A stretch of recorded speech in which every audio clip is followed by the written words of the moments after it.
What's going on there, jerk faces? It's your boy Andy, and you're watching Nocturnal Transmissions, brought to you by the Circle of Jerks podcast. It's our weekly live stream where we talk about the news, current events, open it up for more esoteric topics, as well as our movie review. I know some of you might have noticed that we didn't stream last week, but we suspended, we forewent the stream to hang out with a friend. Um, and I mean, and I'll just leave it. I'll leave it at that. With me, as ever, is the homeboy Rob.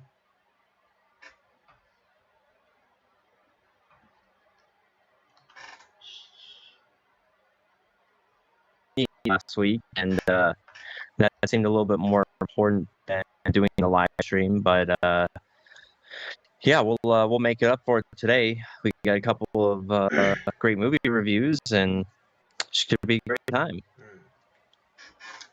Indeed. Yeah. So tonight, we'll be doubling up on their movie reviews. We'll be reviewing what would have been last week's movie, which is Breakfast at Tiffany, starring, of course, the incomparable Katharine Hepburn and George Pepper. Audrey Hepburn, not Katharine. Oh, that's Hepburn. right. I'm sorry. Yeah, I get them so easily confused.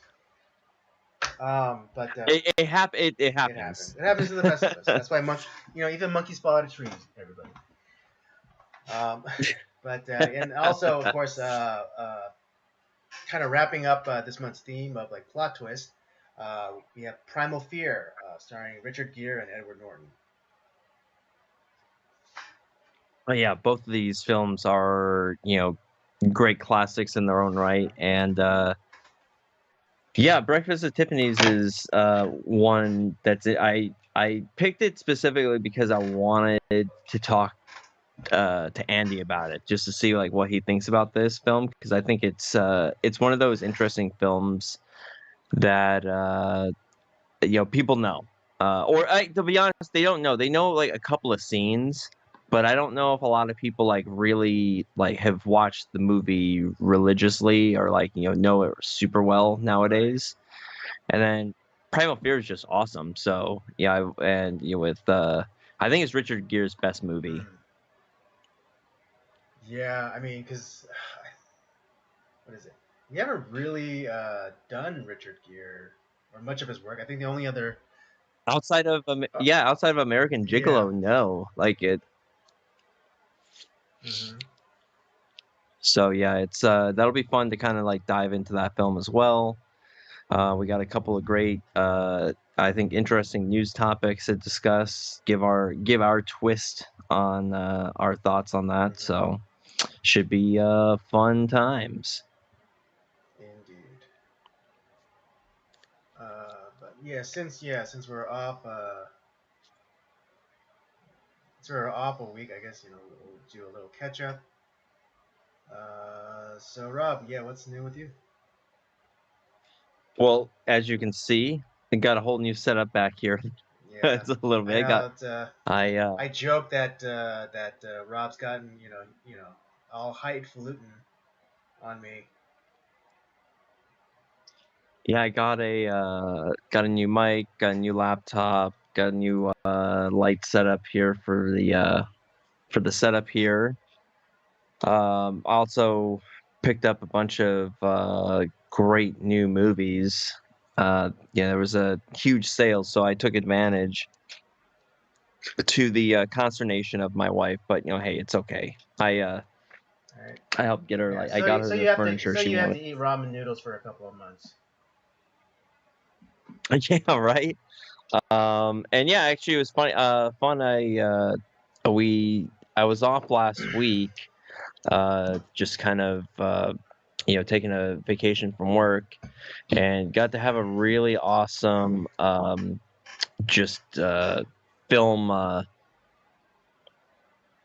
film marathon with a couple of friends of the podcast, and that was a lot of fun. We did like 5 movies, so it was quite a bit. But yeah, run you guys through some of the stuff that I picked up, see if you guys like any of these films. One of them is Gaslight, great film from the 40s, and it's one of those has become like one of those terms that gets used in the zeitgeist, but this is where it comes from. Is this movie? Mhm. You got Flash Gordon, And for gonna be Gaslight, doing. we haven't reviewed that, have we? We've never reviewed Gaslight. Okay. No. Oh, that's okay. Oh yeah, that's right. I had a free week, and so I finally did watch it. And man, yeah, I think I watched the four because there's an earlier version. There's an earlier one too, but Yes, there is, and that's specifically why I bought the Blu-ray, because it has the original version on here too. nice. From I think it's like 40, because this came out in 44, and I think the original came out in 41. So yeah, 1940. So the original 1940 British version is on Mm-hmm. here, and it also has the 1946 Lux Radio Theater broadcast of Gaslight as well. So, and it also has a The 40. like a reflections on Gaslight that include it's kind of a conversation with Angela Lansbury, Mm, and it also has Ingrid Bergman's that's right. daughter kind of talking about her mom. So that I'm looking forward to really diving into this. I got the 35th anniversary thing of Flash Gordon, Mm-hmm. which is a film I've never seen, but I'm really looking forward to diving into that. Really great war film, The Devil's Brigade, with William Holden, and I highly recommend this. This is very good. I got the nice Kino Lorber 4K release of that. Film that we've already talked about that I love, A Place in the Sun. Shelley Winters getting fucked over like like in a lot of the films of that era. Yeah. I got Stalag 17. I ended up watching this. I didn't get into the extras yet, but I rewatched Stalag 17. Great film to check out. Bogart classic, The Treasure of the Sierra Madre. He One of his films where he's a crazy person. Mm. This is actually the film that really surprised me. One that I've been wanting to watch for a long time, The Train with Burt Lancaster, where he's a French in the French Resistance, and this is them trying to save the artwork from being stolen by the Nazis.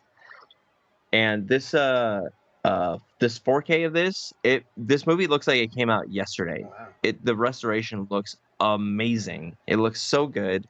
And actually, the way that the director shot it, it does have a very modern feel to it. It doesn't feel like a movie from the 60s. So very cool. We Another movie that we've talked about already with our submarine month, Run Silent, Run Deep. I got the 4K of that. Film I've also never seen, The Last Starfighter, but I keep getting told how awesome this movie is, so I picked it up. Um, I think we've talked about this film, Rashomon, with Toshiro Mifune, one of the great Kurosawa classic. I think we've talked about this film, but I don't remember. Yeah. No, yeah, we Uh, did because we reviewed the Western counterpart, That's right, The Outrage. Outrage. Yes, that's right. We did a Who Wore It Better. I would say Rashomon did a little bit better job, but The Outrage was interesting with Paul Newman and Edward G. Robinson. Yeah. What is it? God, what was I about to say? Uh, I mean, I think for more Western, like particularly like the whole shaman scene made more sense in the Japanese context as opposed to the Western context. Because Yeah, I think that was I think they were trying to keep it too much like right, the yeah, Kurosawa version. because even in like frontier times, like I don't know, people there's this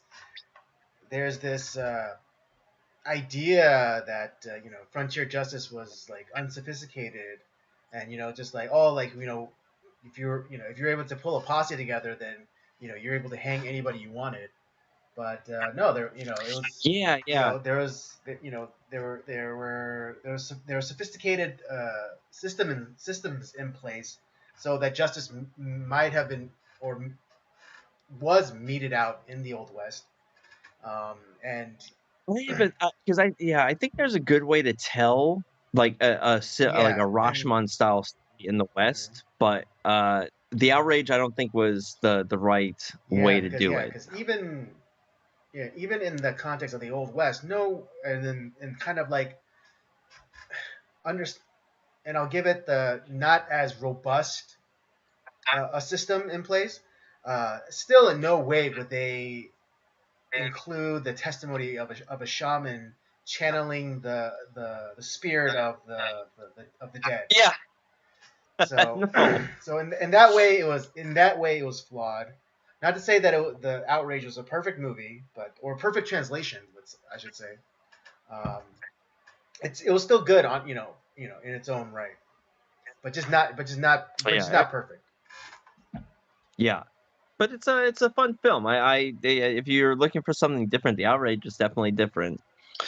Um, another Samuel Fuller film, like obviously he's one of my favorite directors. Pick Up on South Street, and like the premise of this one is you have a criminal who unsuspectingly steals something, but it has a like government secrets in there. Like it's a microfilm Mm-hmm. with government secrets, and it's he has to you know he's getting chased and stuff because of of all that. So it sounded like an interesting film. Just kind of like a crime film, but like he stumbles into something that he didn't expect to stumble into. So that's pretty cool. Actually, one of the very few French films that I've watched, which is not very many, but this is one that is pretty high on a lot of people's lists. Le Samurai. I don't know if you've heard of it or seen it. Sounds familiar, yeah. The some of the images are pretty iconic. Like I think if you saw them, it's like, oh yeah, I think I've seen like stills of because it is a very photogenic movie. There's a Okay, lot yeah. of like Okay, iconic yeah. scenes. So it was well shot. It was well shot. Like Very well shot, yeah, cinematography was and really good. yeah, it was spot on. Uh, I got well, actually, Heidelberg got this for me. Nice. A friend of the show. He got me gave me his extra copy of Highlander, so The which only is one. a such a such a great movie. I really like Highlander a lot. Yeah, it's I know Um, people. There of course Highlander has its critics, but but I think it's definitely offset by a plethora of fans for it. So I. yeah, I'll say about Highlander is that the questions I was asking was not because I was, poking the holes into the movie, but it was more like I'm interested. I want to know more about the lore of it. It really got me interested in the film, and I just think it's a brilliant idea for a story, and you can go anywhere with it if you really want to. And obviously, clearly, it has like the offshoot of the TV series, and like the other movies, stuff like that. Oh, yeah, I got the Bridge on the River Kwai, a great POW camp movie Mhm. starring Alec Guinness and William Holden. Um, oh, I got the good Titanic film, A Night to Remember, um, which is it's like a British film talking about like uh, essentially the Titanic wreck. So no Rose and Jack and all that bullshit. Mhm. Fuck, God, I really hate Titanic. Uh, and then picked up a movie called Straw Dogs that was directed by Sam Peckinpah, starring Dustin Hoffman. Mhm. It's kind of like a home invasion film that I was listening to Quentin Tarantino talk about, and it sounded really awesome. So I was like, and they had this on Criterion. It's like, cool, I'll pick that up. And then lastly, I got Sergio Leone's first film that he ever directed, The Colossus of Mhm. Rhodes, which is I think the term that they use, like, so we have the spaghetti westerns, you have giallo, which is the Italian horror. The but there are a few Italian like sword and sandal movies. I think that they call them peplums. Hmm. So, and this is really really cool. This is a great movie starring who is it? Rory Calhoun as the main character. So yeah, that's kind of like what I picked up. And actually, I didn't spend that much money. Everything was on sale, like 50% off or 30% off. So I was like, oh, awesome. So I took advantage. But that's mainly what I've been up to. Just took some time off of work, been watching films, just doing stuff like that. Nothing special. How about you, Andy? You selling a lot of bikes, you saving the world. Yeah, that's me. I'm like I'm the boring, less exciting version of Superman. Mild manner bike shop employee by day, and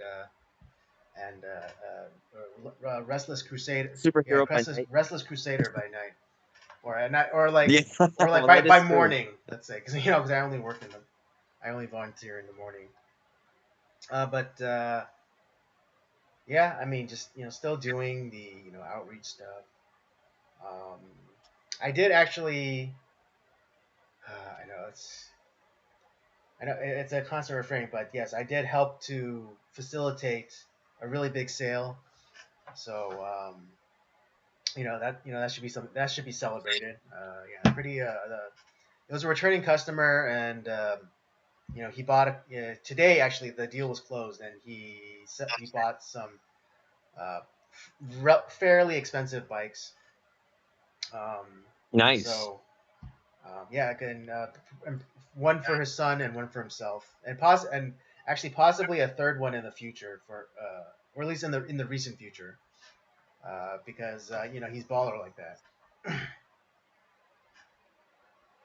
Oh, that's awesome, Yeah, dude. yeah, Getting that nice right. commission. Yeah, and then there's a bit of a slow. It's well, winter is always the slow month or slow months for us, but then Yeah. So I luckily, mean, getting yeah, but luckily we've had a few like pretty big sales though. I mean, they're nothing like consistent, but like when we do sale, it's been like pretty big. So thank God for that. yeah. Yeah, because the last few times, um, uh, what is it? I think a couple of weeks ago, one another one of the partners at the shop, he sold like two pretty high ticket items. So with that, and then with my recent sale, and then I think my other friend, you know, I think he made a few he made multiple sales in one transaction. I think hopefully this is leading to a trend of like more and more sales for us. That is great Indeed. news. Yeah, it seems like I know it took you kind of a while to get into the groove there, but it sounds like you're doing pretty damn good, man. Yeah, I mean something someone told me a while ago is like sales isn't about selling the object; it's about selling yourself. And so Exactly. and Yep. so I think I mean at first I barely knew anything, but I mean I still don't know a lot, but I know how to pair it, and I know how to and I know how to deliver. So like whatever my friend has said about bikes, I just I've absorbed that and I've taken that in, and I'm able to at the very least parrot it back, and parrot it back in a very compelling way. And so more and Do more I think like more and more like with my confidence building, I think I'll be, what is it, better I'll be better equipped to make sales on my own what was it? Close out deals on my own. Awesome, man. I mean, you always do a good job of selling your arguments, and you change a lot of people's minds. I So do. you're just channeling that energy into selling bikes. So Exactly. Yeah, because I mean, yeah, I mean, what is it? What is it? We, my friend, he has, he knows this guy who, he kind of works with on, on, what is it? On merchandise that we sell in this, or at least one bike. This guy, he made his money. He's independently wealthy, and he yeah, just kind of came by the shop one day and just never left. And just he kind of like shoots the shit, and he's always like, I think he sees the potential in e-bikes, and so lets us know about certain products and things like that, and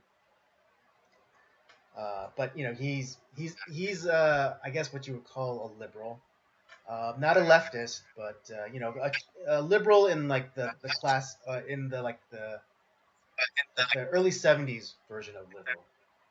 oh, so he's not like a complete like insane Right, person. but he still believes, he still believes kind of the tenets, like, oh, freedom and da da da, and stick it to the man or whatever. Even though they don't even they don't even realize that they are the man now.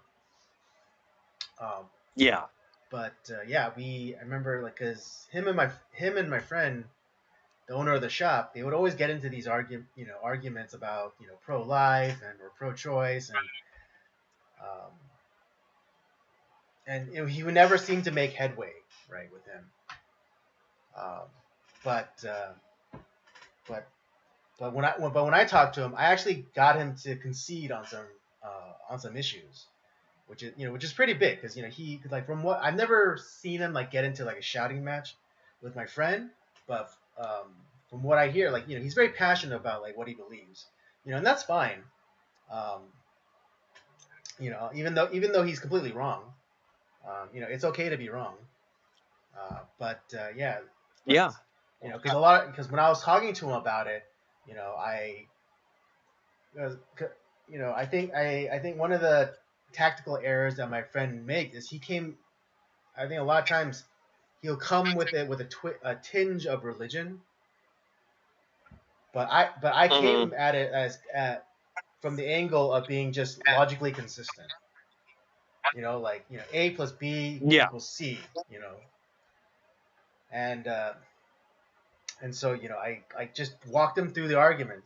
Talking about, like, oh, like, when's what is the product of human reproduction? It's like, you know a baby. It's like, no, no, no. More fundamentally, what is it? It's like, oh, it's a human, right? So if it's a human, it has human rights. And then it's like, and then, like, slowly but surely, it's like one after the other, the walls just came down. So it has human rights, right? And it's like, right. It's like fair point, and like, boom, first wall down. And then it's just like, oh, well, like, it's like, well, when it's like, okay, if it's a human, then when does it become a person? And it's like, is it in the belly? Is it outside the belly? Is a certain uh, stage of development? And it's like, and I think he was more of the uh, belief that it was a person after it was born. It's like, oh, because that's when, like, you have experiences or whatever. Well, aren't human beings experiential? Like, can't you have experiences inside the womb? It's like, holy shit, like, what's this? It's like, oh, I'll call it an arm, and they'll, like, and they're experiencing that, the growth of their arm, or they're experiencing, like, the walls of their mother's womb. It's like, is that not an experience? yeah, And then so he's like, fair point, and then boom, second wall comes down, and then on, and like, and so on and so forth. Just like, all the walls that he's built up against, like, you know uh, these arguments that people come at more of, like, with a moral argument, I came at it as a logically consistent argument, where it's like, Right. if these things if these things follow, then the conclusion is that it was always a life. Yeah. Yeah. I mean, it's the way that you do that, I think, is a very effective way. Just because I try to do the same Mm-hmm. thing, because you're not, a lot of people are not, either they don't know the Bible very well, or they don't believe in that. So you can't use that as an Exactly. argument. Obviously, if there was somebody who professed to be a Christian, it's like, well, here's the tenets of our faith. I think there's a problem. There's a logical fallacy here. Mm-hmm. Like, let me show you why. But when it comes to the majority of the world, that's not the reality. So you have to come at it from another Right, because avenue. And I think a lot of times people take it for granted that we're in a post-Christian society. Like people don't like a lot of people they don't know the story of Jesus. They don't even know like the story of Moses. Um, I so mean, yeah, and hell, there's coming at this very contentious subject from that point of view is not helpful, because it's like, oh well, the Bible says that it's wrong, and it's like, oh okay. It's like it's not, we can't take that for granted anymore. It's like we have to assume that we're dealing with people who are either anti-religious or a-religious. Yeah, I've met very few people who are like just really hardcore anti, like, Christian. Mm-hmm. Um where it's like, it's a degradation to society. We need to get rid of. I mean, I've heard, I've seen, you see those people on the news, and you hear sound, but like, as far as like people I literally know, I mean, I know people who they don't believe, and they have a good reason not to believe, to be honest. And uh, but I've met a lot of people who are more, they're they don't believe, but they're curious. And I think with time, those are people who will end up becoming believers, depending on who they meet and who they talk to. Just because when you are when you have that in you, where you're asking those questions and you're curious, it's a pretty good shot that, like, maybe that they are curious enough to actually maybe believe in it at some point. I mean, there's always that, like, there's that moment, the crossroads, like, do I actually believe this or not? And you have to make a decision. So, but yeah, as far as like but yeah, we do live in a very biblically illiterate society, even within the church. Good lord. Mm-hmm. I mean, how many people don't know their Bible, Right. I or mean, don't even like pick it well, up? I mean and that's how you have such high attendance at progressive Christian churches, where they're like, oh yeah, of course, you could be gay and still a Christian, and and to a degree that is true, but like if you're practicing homosexuality and claim to be a Christian, it's like then there's something different. That's something completely different, and that's a nuance that must be parsed out. Yeah, there's yeah, I think like, why that, is such a bugaboo too, and I've talked about this before, with the idea of, because everyone has like their sins, Mm-hmm. right? And there's the ones that are more like, kind of, you they're not necessarily visible. Like, someone who's very prideful, I mean it does eventually show itself, but from the just, like, looking at somebody, you can't tell that they're super prideful, or that they are envious of like what others have, or that they, have like ill will towards people. Yeah, it's like this, the sins that are more like hidden. But when it comes to something like homosexuality, which we would consider a sin, well, that I think the why people focus on that so much is because we can see that it's an outward thing that's like, oh well, you're gay, and so it's I think people respond to that in a bad way where it's like, well, why don't you come to church at least? And maybe there's something where they because I wouldn't want to limit. I wouldn't want to tell somebody it's like, oh, I don't want to see you at church because you need to come correct to come into this building. That's not proper thing to do. It's about uh you come as you are, and God will sort it out with you. You're gonna have to do you might have to change your life around, but that's gonna come later. That God will work that out with you if you choose to believe.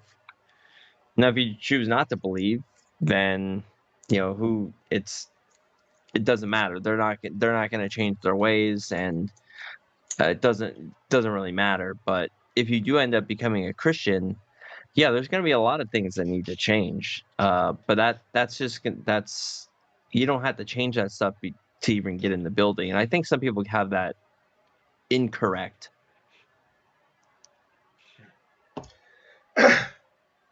Yeah. Um, but Um, all that to say is that yes, I'm becoming a better salesman, and little the skills that I have in debate are definitely helping me out in the realm of sales. that's right. And so yeah. Well, good on you, brother. All Um, right. Yeah. Just how do we so want yeah. to tackle I think let's just let's not try to fix what's not broke. We'll just do sandwich. our movie Movie sandwich? All right, sandwich. let's get into, I guess, breakfast at Tiffany's first, For right? sure. All right. Let me hit everyone with the synopsis, and we'll get going. This is the synopsis for Breakfast at Tiffany's. Based on Truman Capote's novel, this is a story of a young woman in New York City who meets a young man when he moves into her apartment building. He is with an older woman who is very wealthy, but he wants to be a writer. She is working as an expensive escort and searching for a rich older man to marry. This movie actually came out the day after our birthday, of course, in 1961. Oh, it came out on October Yeah, 5th. That's cool. Yeah, I mean, essentially it's a story about two whores coming together and falling in true. love. Yeah, I mean, if you want to Factually simplify it. accurate. Yeah, I mean that's some might say that's Uh, reductionist, but I'd say that's pretty spot on. yeah. This your first time coming to breakfast at This was Tiffany's? my first viewing of Breakfast at Tiffany's, yes. But again, it's this But movie kind of falls under the the term that we came up with, cultural anthropology, no, cinematic archaeology. In that, like, I've seen this movie without actually seeing this movie, or actually no, that's incorrect. I'm sorry. I take my words back. I've literally only seen the opening scene of this movie. you remember the costumes of this film more, and like the opening Yeah. scene of her with the Yeah, with the black, with evening her gown croissant on, with like, the opera gloves pearls. and pearls, and you know, you know, towered hair. You know, yeah, that's the most And that's the most iconic shot in that movie. yeah, and when you think of Audrey Hepburn, you think of that Exactly. costume. This is her iconic Hmm. film that everyone knows. Oh, Audrey Hepburn, Breakfast at Tiffany's. Boom, got it. Um, what I because I've seen this film a couple times Hmm. now, and the reason why I chose it, and we'll talk about the Mickey Rooney thing here in a second. But the thing that I really liked about this was, uh, it starts off like, yeah, she is an escort Hooray. essentially. Yeah, but it's so I don't know really what to think about her character. Um, and because it definitely has a twist on it. 'Cause I knew like going in it was a like essentially a romantic comedy, but there's a lot of tragedy to this film. Um, her background is quite tragic, and both of our main characters they're essentially used and thrown away. Um, and it's these essentially people who are essentially trash who find themselves they essentially help each other to pick themselves up out of the gutter and try to live a normal life. And that's uh, who knows how there's after this movie how their story ends up. I'm sure there's a lot of struggle there, Mhm. but it's essentially two pieces of trash, picking themselves up out of the gutter and making a life for themselves. I don't know if you kind of saw it the same way, but I felt that it was an interesting story. Um, It's a romance movie that's not like what you would think it is. yeah.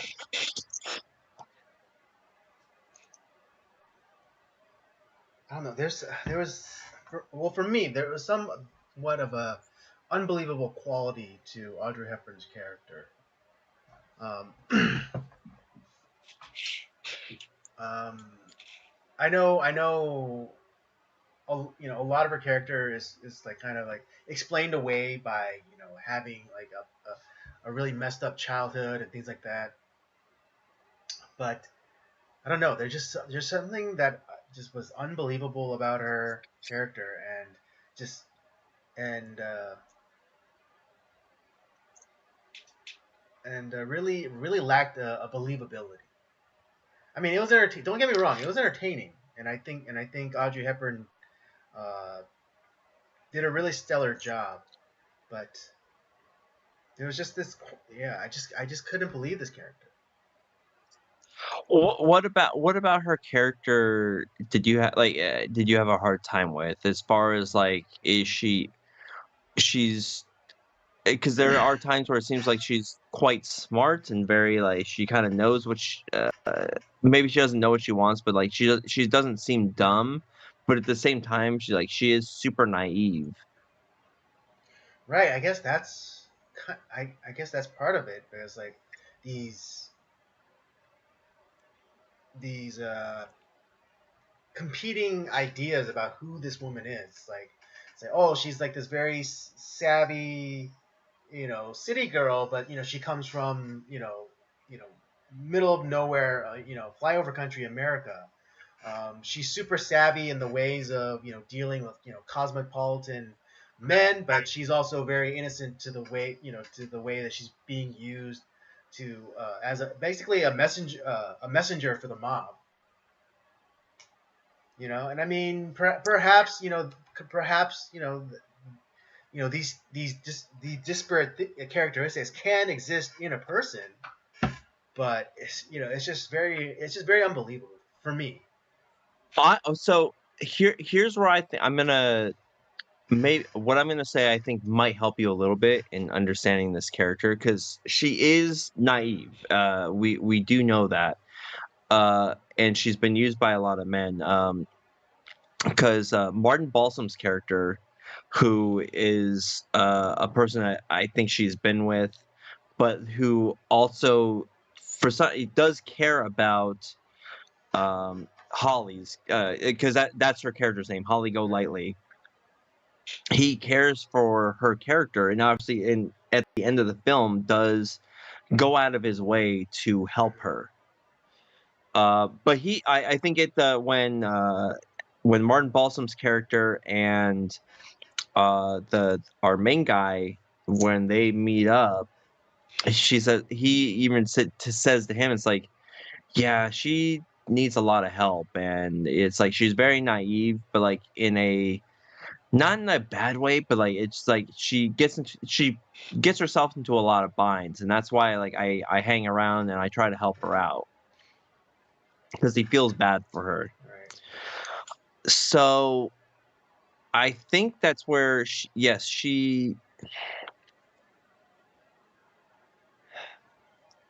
what I why I think it works is like yeah, she's kind of dumb, but I think a lot of it is she never quite had a childhood, maybe, like, yeah, and all of her interactions with people are very shallow, so she's able to kinda chameleon herself into situations, like, think of, like, when we were doing The Night of the Hunter, like, how children adapt. She's still a child, but she's adapting to, like, what she needs to do to survive, and she never interacts with anybody in a real way. It's all very, shallow, and she knows a lot of people, but she doesn't have any friends. So I think that kind of works. For me, her character works. I believed her character and how she can kind of just go through life and be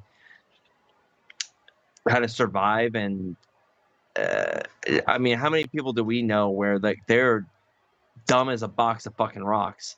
But it's their life somehow works out. They're not out on the goddamn street, begging for food or they find a way. They survive somehow. It's like how does this person get anything done? Like how do they pay their bill? How do they figure this stuff Right. out? I It's like mean, because people feel bad for them and they help them out. yes, but also I think this movie is one of the biggest like truth bombs ever because it I think quite rightly depicts female nature to a T, and also the kind of privilege that women do have of living this very comfortable life with very minimal effort. Yeah, well that's the one thing is like she because of her looks and her personality, uh, I mean, guys are falling all over Hmm. themselves. Um, and it seems like the she fell in with the mob somehow because because they used her for her looks and essentially I don't know if she was acting as her own pimp or whatever, Well, I or if the mean, mob was kind kind of of in the same way that. Oh yeah, I even recognize. Dude, I like the only other big name that meant that a man might also remember is George Pepper because he plays Hannibal Smith from the 18 TV series. oh yeah, that's where I recognized him Exactly. from. Yeah. Okay, But yeah. But it's Paul Varchak. yeah. But similarly, yeah, Paul Varchak, George Pepper's character, they're mirror images of each other because, kind of like, Paul is a kept man in the sense that, he's basically, He goes after rich yeah, cougars. and he's taken care of. And similarly with Holly, because of her youth, because of her beauty, she's taken care of by, powerful men. Um, so there is a mirroring of the two characters. Oh, Um, absolutely. so her entire lifestyle is funded, yeah, in part by the mob, because she goes as she's a messenger, even though she claims that, like, as like, oh, I just go and deliver, whoever, I forget the name of the mob boss in prison, but I just deliver his weather reports, Yeah, it's and I mean those, and for those with the temperatures higher than room temp, we'll obviously recognize those to be coded messages. yeah. Oh, it was Sally Tomato or something Yeah, like there that you go, was his Sally name. Tomato. What a Yeah, name. but it's just like yeah, it's like the weather reports like in it's so I mean yes, I mean Yeah, I understand, but usually people who live hard lives they don't they rarely regress in terms of I guess a maturity level, because if Holly had to do some growing up and in a hurry, then there's no way that she would what is it be able to be as naive as she makes presents herself as. If she had to keep her head on a swivel from a very young age, she that's an impact event. She that's something about her that's not going to change. I think because of her background, she has remained in a state of arrested development because, yeah, her and her brother grew up in a very abusive situation, and then they were found by that other family with the guy who ended up marrying her when she was like 14, Mhm. and she's like, you don't have to do anything. You just have to, you just be you. And it's kind of a fucked up situation, to be honest, where like the guy loved her, but like he Yeah, I mean he was an older okay. Let's just you know he was an older man who already had a bunch of kids from another woman. The woman I think died. I think he was Yeah, a he was a widower. widower. He was a widower. Yeah, yeah. And remember let's take again and let's take it into context. It was a very much different time, and people like to think like, oh, what's the '60s? It's way parts of America were not as progressive as Advanced. advanced or progressive for the time, and so like and part so there's there I mean just in certain states the age of marriage was 9 years old at the turn of the last century. So we're talking about 1900s. Shit. 1900s. Um, the legal age that a girl could be married off was 9 years old in certain states. In certain states, I'm not gonna.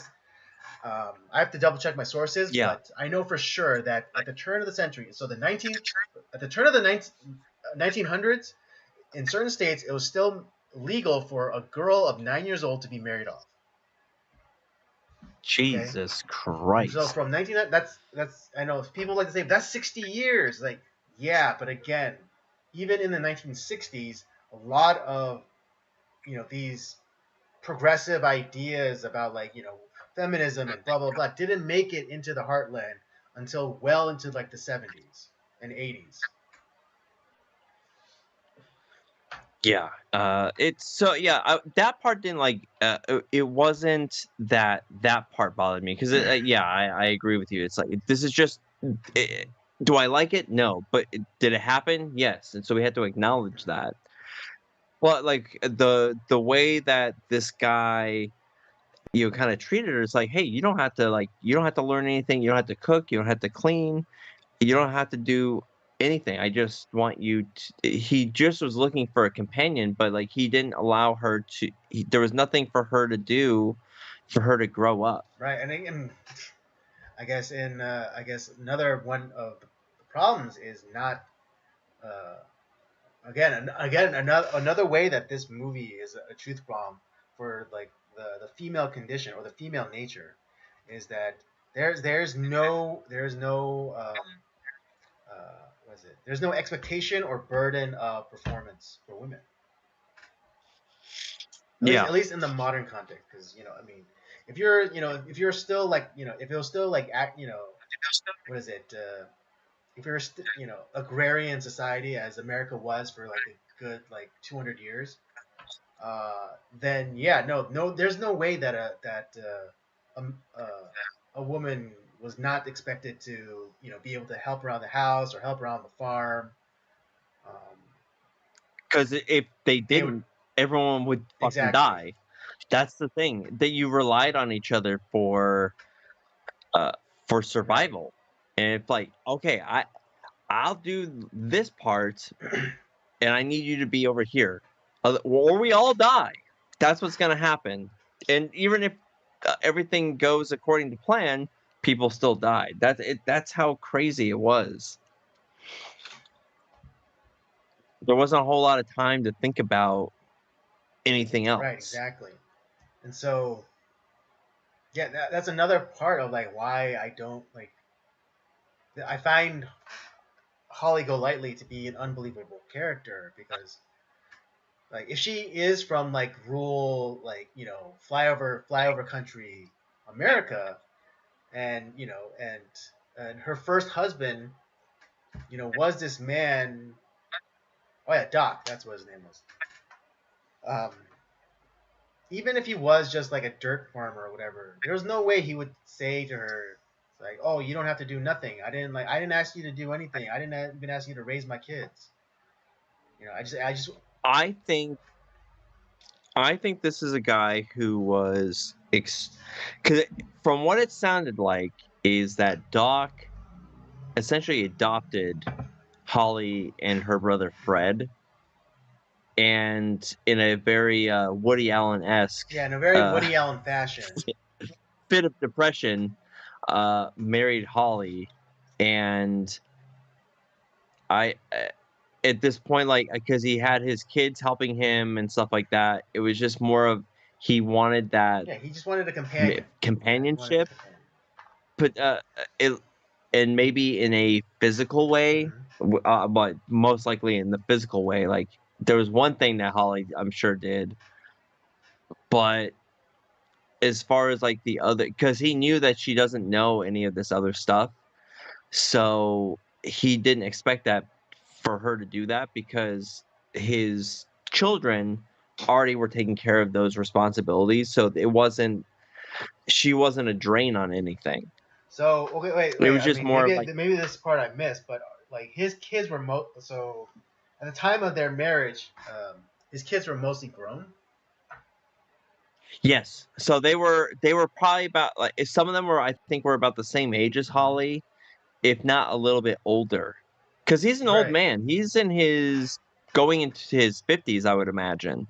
right. And let's say, and if Holly ran off, like let's say they were together for And so but they had been separated for a few years. right. So let's So you say have to yeah. So imagine he let's was trying to get say that they were together for at minimum 5 years. And then they said that, and yeah. then Doc said that he met her when she was 14, so she would have been 19 when ostensibly she would have been 19 when she ran off. Right. So we're looking at maybe like a 20-year, if not more Mm-hmm. difference. Maybe like a 25-year difference between them. Right. At the very youngest, let's say that Doc was 45 when he married Holly. Yeah, I'm gonna say that's so then yeah, we're looking at like a 35-year Mm-hmm. difference. So yeah, that's why I'm saying like I think to me I think it works. I didn't I feel her character is believable just because I know so many people that are like Holly who just seem to get by somehow. It's because of their looks. I mean, Some is a box of rocks, yeah. I mean that's fair. but man, must be good in bed or That's something. Because I mean, they're good at something. Yeah, they're good at one thing. yeah. I mean, I guess that's fair. But yeah, I mean, more than anything for me, this movie was just like such a truth bomb about like female nature and just like the. I mean, I'm not saying that it's necessarily bad, but like the woman who's always after the bigger, better deal. So you had like Holly out here, kind of like headhunting these, Rich rich men. men. Like even and she was going after them, even though they weren't like the best looking. And so it Yeah, was just Rusty Trawler, who was Rusty that. Troll. Oh, he's the ninth. ninth richest under man 30 under or 50 under 30 or under or 50? under Under 50. 50 That's what. under That's right. That's what it 50. was. It's like that's an interesting piece of Right. trivia. It's like, why do you know that? Right. But no, so I like Holly's character. It's just I think she's believable. What do you think of Paul? Like, what are you thinking about Paul? And like, did you like his character at all? Well, I mean, I see Paul as the artist type, because he wanted to be a writer. Um, Right, so and he had written and a he had book, written a book. He at least had one. published book. He had at least one credit to his name. So for me, I identified a lot with Paul. Not that I had like some older women, but not that I had Do not that I had like older women flinging do you, themselves at me. Uh, right? Do you think that his book was not very successful, and he went into a life of I mean, essentially he's a gigolo, right? I wouldn't say gigolo. I would classify him as a kept man. So I Because wonder. gigolo would imply that he had multiple like clients. But in the movie, So we're led to believe that what was her character? Oh yeah, another Patricia familiar Neal. face, Patricia Neal, who was in Facing the Oh, one of Crowd. our favorites. Oh Yeah. yeah, 2E. Her character's name was 2E. Uh, I mean, there's no allusions to any other clients that he has.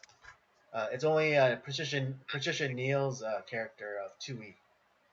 So I would Do- classify him as a kept man. How long do you think those two have been together? I would dare vent. Well, she paid for an apartment for him, so at the very least a year. Yeah, I mean, and obviously, like she wanted to have a secret place for them to, Yeah, have rendezvous. sex, Yeah, obviously, which they did. So I mean, Holly Golightly had the powder room, and he had the secret apartment. It's like, and it was like it's crazy because 2E, Patricia Neal's character, she is not even like upset that he'd be wanting to have sex with like other women, right, as long as she'd even pay for them to go on like a vacation. Like, oh, you've earned it. right. Yeah, towards the end of So, the movie, when he's kind of being honest with her about like his feelings for Holly, and it's like, she seems like, it's like, okay, yeah, you have your fun. I'll even bankroll it for you. Here's a check for $1,000. Go, go nuts for like 3 months. which at that time is a fucking Yeah, lot of seriously, money, dude. that's easily. I mean, in today's money, that's probably like 15 grand. Yeah, Uh, but man, so yeah, his character is really interesting because he's not an idiot, but like it's more of I think his book was not successful, and right, but he just kind of stumbled into meeting this no, but woman. I think because of his book, it put him in like the right social circles, Oh, that's a good point. Yeah, right? to meet Right, someone like that. exactly. And I know like a library, has a lot of different books, but like to have a book in the New York Public Library already, That's a that's a big big deal. deal. Very big deal. But I think after he got with 2E, he stopped writing. Oh yeah, of course. Because she's the wife of a wealthy person, and so Made him yeah, made him lazy. lazy. And And again, maybe it was a mixture. It was a mixture of the book maybe not being very successful, and he got with this woman who's paying for everything, and he kind of fell into he fell into a slump. funk. Yeah, You know, and I mean that's like probably the most dangerous place for a man to be, because a man without a purpose is just, you know, you know, not to say not a real man, but it's a man without a purpose is just a waste. I think that and that's where I think Holly kind of like reignited something in him, and maybe he saw something of himself in Holly, and there's just where he's never actually felt that way about anybody before. So it's kind of like you he realized like I'm in a fucked up situation. I need to get out of this somehow. Uh-huh. And I think it's I think I like I said I like the characters in this film. I find them fun. Uh Before we end, obviously we got to talk about another character in this film that I'm pretty sure people would be upset if we didn't. What do you think about Mickey Rooney as, Yeah. Well, I the landlord yeah. Well, of I that know building? like Mickey Rooney in that role is supposed to be, you know, peak racism. Um, Yeah. but you know, Well, but so here's I the don't necessarily see it that way. I mean, again, and I might be, and I acknowledge that I might be in the minority here. And I'm not speaking for all Asian people, or you know, I'm only speaking for myself. But I don't see it as racist. You know, his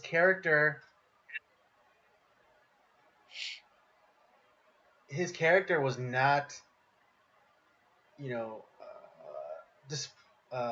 displaying his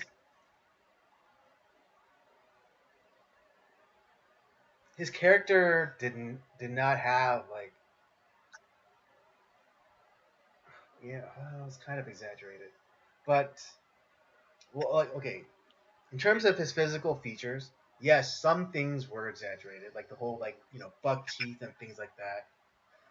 Um, but overall, like, you know, if you like, I've known and I've seen Asian gentlemen that looked exactly like that, like exactly like that, with like okay. the slick back hair, the round glasses, you know, and the buck, and like the more you know, pronounced teeth, you know, like kind of like pushed out, you know, Hmm. so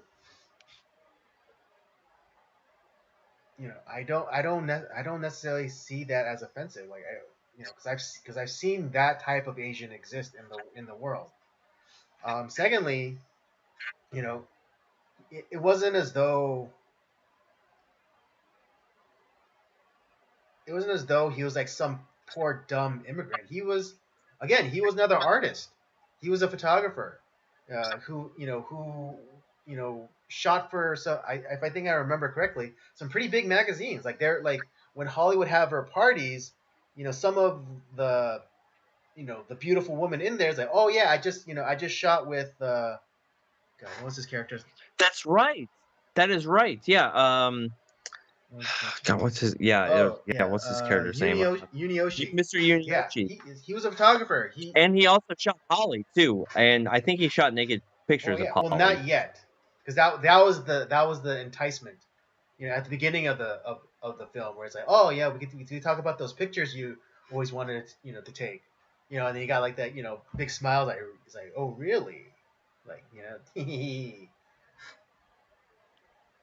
Yeah. So here's the thing though, like with Mr. Yunioshi, like the only thing let's say like he's not in the movie, Mhm. right?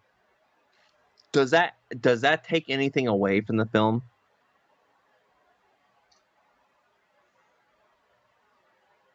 I guess not. But we could then ask ourselves, would it be the same movie if they replaced it with any other type of stereotypical? No. I'm not saying replace No, no, him. no, Like no. I know. That's what his I'm saying. But I'm just saying. But would the movie be as memorable if we had swapped out Mr. Unioshi with some other stereotype of a different ethnicity? Like, let's say like we they put in Italian. Hey, Mr. Hey, No, hey, I Mr. don't. Golightly, I told you how many times I tell you not to, ringing my doorbell. No, I don't think it would have been as iconic. I'm just saying, like, as the because I don't. I agree with you. The character doesn't really bug me that much. I mean, I think nowadays a lot of people are like, "Oh, it was fucking racist." It's well, yeah, but at the same time, like having a guy like Mickey Rooney do this, it might be. I mean, he's on the down end of his career, but he's still a name that people recognize. Right. I mean, So having him as a cameo is kind of a right. big And what deal. if, he was specifically put in, because he was, well, I mean, Hepburn's a big name, but, because of, his comedic chops, he was potentially a draw for, a different demographic, like maybe like the male demographic. And yeah, and here's the other thing too. So there's other Asian actors in the film. Right. Like There we was see there like were the Asian party. There's a models lot. at Holly's party. Yeah, and it's kind of the same deal with a movie I talked about on Cinemigos, Murder by Death, where you have one of the characters who is essentially a Charlie Chan parody, played by Peter Sellers. And you could say, "Oh, well, that's super racist." It's like, well, it's not. One, it's Charlie Chan himself was not. He was a half Asian character for one, and the actual like in the Charlie Chan films was played by like some Swedish guy. It wasn't a Asian Right. actor in any. And then But the but the funny thing was, in literally his adopted son is played by an Asian actor. So it's not about being like racist to Asians. It's just you have a guy who it's playing a comedic character, and it's meant to maybe be a comedic relief to what is a very serious film, as far as some of the tragedy and horror that is in the character of Holly. right. And I would dare ask, like, if everything else was the same, would you have still wanted an actual Asian, or more specifically, a Japanese person to play this buffoonish character? Who at that time would play the character? Right. I mean, not to say that there weren't like What Japanese like actors or nothing, but like who could have like that kind of like that though that the chops of physical comedy that Mickey Rooney, I'm sorry, Mickey Rooney brought to this role. Yeah, there's no one. I like I said, I agree with you. I because it doesn't not bug me in any sort of way. I just the only thing I would say, because if there's a time like where we can like take something out and it doesn't affect the film in any way, I'd be like, yeah, let's do that.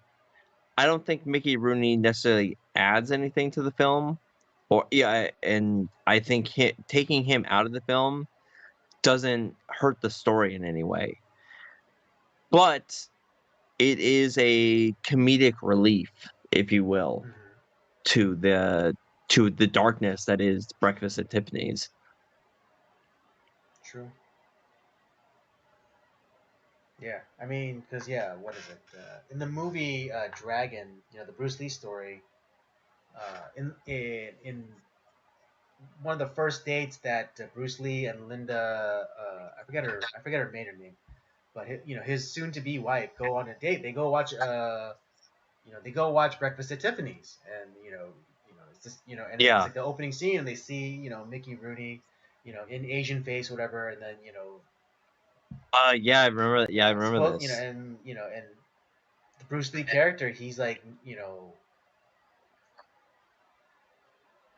upset, or he's like everyone else, all the white faces are laughing, but like, oh no, he's not laughing. And so and because like Linda's the good white woman, like that's dating this this yellow man, like, oh, like, and she's like, oh, let's go leave. Oh God, yeah. It's like they clearly put that in there for that kind of dramatic Right, effect because now it's like kind of now it's popular. It's like, well, this is clearly racist. We can't enjoy this. right. I mean, like, It's if if no one's allowed to play anybody else, then like, would you then go and like remove John Belushi's samurai character from like SNL? yeah. I mean, people would. Even though it was like legitimately funny. Steve Martin is not an Egyptian. He shouldn't be doing his King Tut Right. song. And Eddie Murphy's not an amorphous clay creature, so he shouldn't be playing Gumby.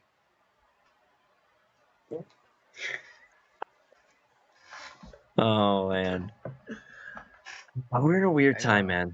Well, I Like mean, I said, yeah. I mean, just it recently. doesn't I bug mean, me. just recently we had it with it's so stupid. It's like circular firing squad over here, but like, what is it? Scarlett Johansson. She was uh, set to play this character who's a transgender man. So it was a woman pretending to be a man, and who in the past went on to run a not a horror, but a place for adult massages. A quick Right, handy. right. And then everyone got upset because like, oh, well, and it's like Scarlett Johansson, she's not a trans woman, or she's not a trans man. Why is she playing this role? And similarly, you can make the similar case that had Mickey Rooney not played this, let's say like they didn't even go with they didn't go with an Asian actor, but they went with another white guy to do Yellowface. Like, would then the movie Right. be as memorable, with a different actor altogether in that role? Well, you're not gonna get the big draw. Like no one. Sorry, no one's gonna go see no name what's his face who is her or him who's in said role because they are actually in that that type they're Yeah, that that person demographic. in real life. Right. People are gonna go. People want to see the big stars. That's why you cast Scarlett Johansson. That's why you cast Matthew McConaughey in something. That's why you cast whoever because they're the top A-list Anybody with actor. a recognizable name, you put them in your project. I mean, just Yes, before like it is about just before Scarlett Johansson had that other controversy with like Ghost in the Shell. It's like, oh, well, she's not Asian. It's like, do you even well the kids. understand the concept of Those the kids don't understand what the fuck Ghost in the Shell do you not is. understand the premise of the manga turned into anime? Do you even not understand the premise? It's like, it doesn't matter like what the shell is. It's about it's about the spirit. It's about the who you are. And so it doesn't matter if Yeah. Scarlett Johansson isn't Asian. But yeah, it's like, but then like if you Yeah. hire, okay, like other than Lucy Liu, what other big like actress could you put in a big summer tentpole like movie? Would you put in your movie? Name me any other big Asian actress other than at the time Lucy Liu. Maybe Michelle Yao. Yeah, Maybe. but then again we have to then uh, consider age and like the physicality that the role is gonna require. Well, exact. That's the other thing. But I'm just saying, like, of name me two huge Asian actresses that could pull that Yeah, that off. has like that And widespread but then it's like, name recognition. yeah, exactly. It's just you don't have it. Yeah, I mean, you could make the argument by So saying like, oh, well, it's Hollywood, so they could have made a big name out of a nobody. It's like, yeah, but do you think studios willing to put up tens of millions of dollars on a nobody? Hope fuck crossing their no. fingers, crossing their heart, hope to die like that. That the movie is a big hit. No, they're not. You put Studios you put yeah. So studios are risk those averse. roles. So yeah, you put your big A-list star at the top of top billing, and then you find like the if you cast in like a secondary role someone who is a good actor, but like no one really knows their name because of they're from like another country or whatever. And what happens is that people come to like, oh, we're going to see such and such, in this movie. I can't wait. The story sounds good. It's like, ScarJo's in it. Awesome. I can't wait to see it. And then when you're watching the movie, it's like, holy shit, who is this other person that's in the film? Right, This then yeah, person's fucking great actor. you have the And then they become a right, name. That's how it you works. have the secondary effect of bringing attention to other people. What is it? Like just I haven't watched it yet, but that movie with Leo Killers of the right, Flower Kills of the Moon. Flower Moon. I mean, again, I know the actress was in other stuff before, but this movie like with Leo, like that blew her up. She became a name, and people like Yeah. and and let's say they hired someone else, a no name, to be in that role. What if Martin? I mean, I know Martin Scorsese would never do it, but let's say Martin Scorsese put in a no name actor, up and comer, right? He's done some stuff, but he doesn't have name recognition yet. Do you think that people would have gone, bothered to have watched that movie and then been able to enjoy the talents of the other actress? No, of No. course not. No one's gonna go see that movie. And here the other Tarantino does this too, like where yeah, he brings people in who people might not know or kind of resurrects the career of Mm-hmm. somebody. But he also has people who are huge stars that you're like, "Oh, fuck, this, such and such, actors in here, awesome." And then you realize like, "Oh shit, that guy's a good actor. Oh, that lady's a good actor. Oh man, who are they? Like, what are they in?" And then you watch their movies and like you realize that like they're awesome. So Yeah, I mean, look at I don't know. ostensibly, uh, Tarantino resurrected John Travolta's career in the '90s. Yeah, and Harvey Keitel's career. Harvey Keitel like had like a pretty good like 90s because of Tarantino. Yeah, and I mean, even Because and after the TJ, Travolta, people like down on. Travolta, he was kind of like sputtering out in the '80s, but then he Oh did yeah, Pulp Fiction, and then in the '90s, boom, he was like in everything. Like he was in like John Woo, he was yeah, in John Woo, he was in Face Off, he was in Broken Arrow, he was in. yeah, Broken Arrow. I know it's one of his Um, lesser known, but as a kid who grew up on action movies in the '90s, I know what I it's know. not bad. Uh, Yeah, it's yeah, not bad. not bad. But yeah, But so so Mickey get Rooney. back to Breakfast at Tiffany's, overall, what did you think about the film? Did you like it? Did you hate it? Was it yeah? I, despite my criticisms of the character of Holly Golightly, I did enjoy this movie. It was entertaining for sure. Um, Would you come back to it? um, I would, but it'd be one of those like every once in a while, or if I was introducing it to somebody, I would. It's not in the rotation, but you would introduce people to Yeah, it. That's a good way of putting it. How would you rate it? Uh, for me, I'm gonna give this. I'm gonna give this a 3. Okay. I think I'm slightly higher than you. I'm at 3.5. I do like this film. I think it's an interesting like romantic comedy because I mean that's kind of what it is. I Yeah. mean there's comedy in it. It's a romance story. It's a romantic comedy. Hmm. But it's of a higher echelon. It's not. I wouldn't call it a rom com No. like because that's kind of a pejorative in a lot of Right. ways.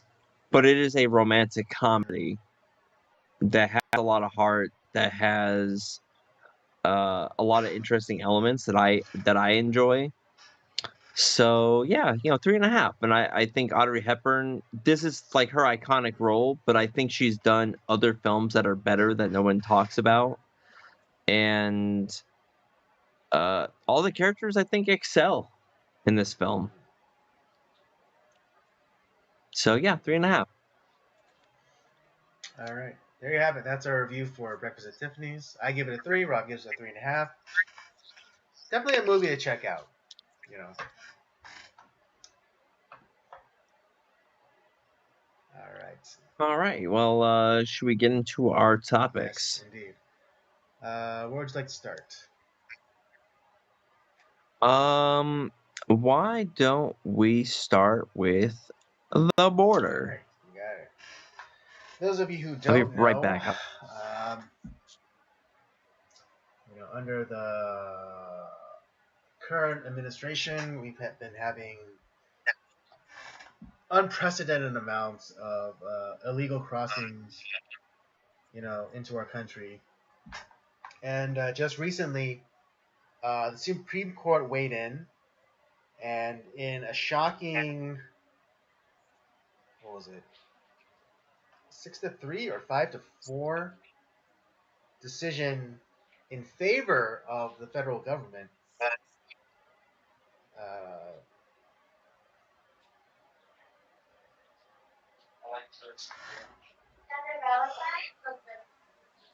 uh, in an unprecedented, decision, they said, uh, well, Texas was, in the process of,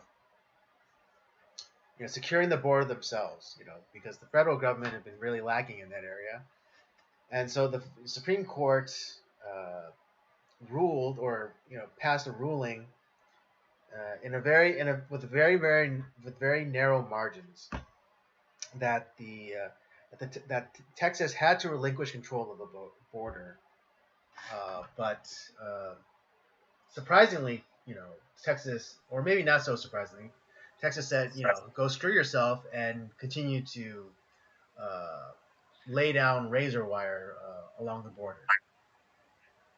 Yes, good for Good for them. them. But the problem is that I don't know about some of the other states. Obviously, our state doesn't give a shit, so Right? none I of that's mean, what is it? happening. There's a video recently of like pretty much a cigarette boat just like landing on a California beach, and all of these like illegals just like pouring out of it. Uh, so yeah, no, don't expect Gavin Newsom to lift a finger to do anything about it. Fuck no. I mean, of course, The unless of course it threatens his vineyard. well, that's a whole. Well, we've already established that because like when these people have been sent over to the more highfalutin areas that uh these politicians and elites have been Oh at. no, no, no. You It's like, mean oh you mean well, hey this is no, horrible. you mean our moral betters, Rob. You mean our moral betters. Our That's right, our moral betters, when they are confronted with the actual reality of what's Yeah. going on, it's like, well, we just don't have the capacity to take care of this. This is horrible. Have you seen? Did you see that one Oh, tweet where they were asking, it's like, oh, what do they eat? Do they eat cereal? Like, cause they're You trying got to like scrounge like what? food to like feed these people. Like, oh, like what do they eat? Do they eat cereal? My God, that shows you how like out of touch that these guys Mm-hmm. are. They don't They give a don't shit. give a Yeah, shit. they're Jinx, yummy a Coke. That which is yeah. The no these this is a such our Supreme Court like not uh, that's the thing that like it disturbs me a little bit because within the Constitution we do like, the federal government is not holding up to their end of the Mm-hmm. deal.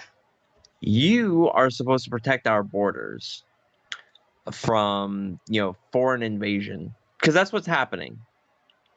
And it's not that like, we are saying zero immigration, but it's like you have to come in the right way, just as many people have done in this country. My wife, a lot of like people that we know have come into the country the right way. Mm-hmm. And it's not something where like I'm being cruel. It's like, well, I don't want those god dang illegals. I'm not saying it like that. Yeah, It's more but that's the me who fact has to say yeah. But no, it. the what it is our border because it's just wide open. It's being exploited by the worst people in humanity who are, oh, well, I'll just kidnap these children and I'll use them to be able to get over the border. Or you have people who are terrorists from other countries who go into South America or Mexico and then infiltrate our borders that way because who's going to stop them? And if they get stopped, who cares? That they'll come back around and they'll try it again several months later and they'll probably get in that Right. time. To the point where it's in we cease being a country if we have no borders. Right. I mean, just like it's the same. Uh, I mean, it's fractal, but let's take it from the macro to the micro. What distinguishes your house from your neighbor's house? Like probably your yeah, fence line, it's right? So like your fence exactly. line, like the, on one side of the fence is your neighbor's property, and on the other side of the fence is your property. If if you just pulled up the fence and you started like putting your stuff onto your neighbor's property, and you just said like, oh no, it doesn't matter, because we like everyone deserves a lawn, a house, right? It's like, yeah, but this is my house, my property, and that's your property, your house, and that's essentially what the current administration and those in power are doing. They're trying to pull up the fence. They're trying to say like, oh, your land is my land is your land. Yeah. The well, here's a couple of things that to go. Well, one, the Supreme Court Oh, perfect. Because I actually did saying like, kind of oh, want to Texas. back it up and go to and talk about the Supreme Court decision, but continue. Yeah, we'll get into that, but I will say this: the one thing that is there is that it is we spend tens of billions of dollars protecting borders in all these other countries, but we refuse to protect our own. And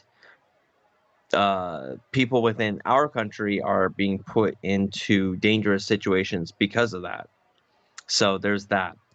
You also have where people are being exploited to make these border crossings, and we have a large slave trade that is taking advantage of that, uh, whether it be through sex or physical labor and stuff like that. We have more slaves in the world than we have ever had at any Right. At the point. height, But it's just, of like whenever slavery was, there are more slaves now than then. but we don't want to talk about that because it's uncomfortable. So, But yeah, I mean, I want to back uh, up just a little bit and talk about the ruling and how narrow the margin was, and how surprisingly, I mean, shouldn't be surprised. I'm not. I'm not surprised for a different reason, but surprisingly, the deciding vote, I mean, was Amy Coney Barrett, and yeah, she it's like, sided with what the the fuck? liberals, you know. I mean, at this point, John Roberts, like, it doesn't matter like that. He was appointed by Bush. He's not. He's a liberal, but Amy Coney Barrett, she was the deciding vote in this, and she voted, with the liberal justices, which goes to show you why I always say that repeal the 19th and no woman should be placed in a position of power. Yeah. Because I mean, yes, is she qualified? Sure, but she's still a woman, and no matter what, she's Oh, it's so sad what's going on with the exactly, children. It's like, that's why you need to fucking close the border exactly. and like allow Texas to do what they're doing, because they're doing something that your federal government has not been doing. It's like, come on, lady, Right. fucking wake up. Exactly. So I mean, am I glad that she's, you know, a Supreme Court justice? Sure, but would I rather it be a man on the would it, a man on the Supreme Court? Yes. All right, because again, it's because it doesn't matter that she's qualified and she did the schooling and she and she clerked for Anthony Scalia or whatever, and she has all like these bona fides. Like she's still a woman, all right, and she's gonna do woman things. Like when Yeah. pressed, she's gonna revert to emotion, no matter what. So, I'm sorry if I'm the asshole who says it, but it's true, okay? Because she's just like a man is gonna be a man.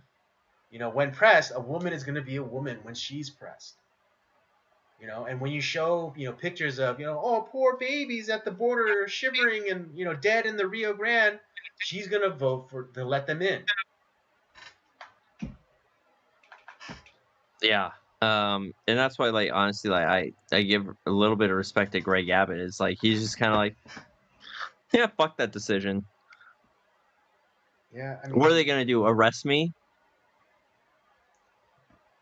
I mean, that's literally what he said. That's essentially like his reaction is like, what are they gonna do? right. Arrest And I me? mean, and Because that's gonna I make, understand that this decision by the Supreme Court is a temporary one, and there's gonna be appeals and things like that, but still, that's a shit decision. it is. And all these And the people fact who that, who fucking cheered the day Biden got into office, and he fucking rattled off all of those executive orders, undoing everything Trump did, purely out of spite, not because the things that Trump implemented or his policies were ineffective or evil. They just they didn't like the man. yeah, and I think a lot of people who are no Trump fans, like, yeah, Biden kind of fucking sucks. Like, yeah, no fucking shit. We've been telling you that 4 years Yeah. ago, To but quote John yeah, your McClane, ass "Welcome to voted. the party, pal."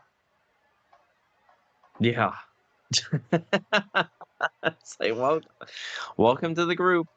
I have seen, and now talking about like normal people who have become way more conservative. It's like, whoa, because they're seeing like what liberal thinking does to the country, and they're like, this is fucking horseshit. This sucks.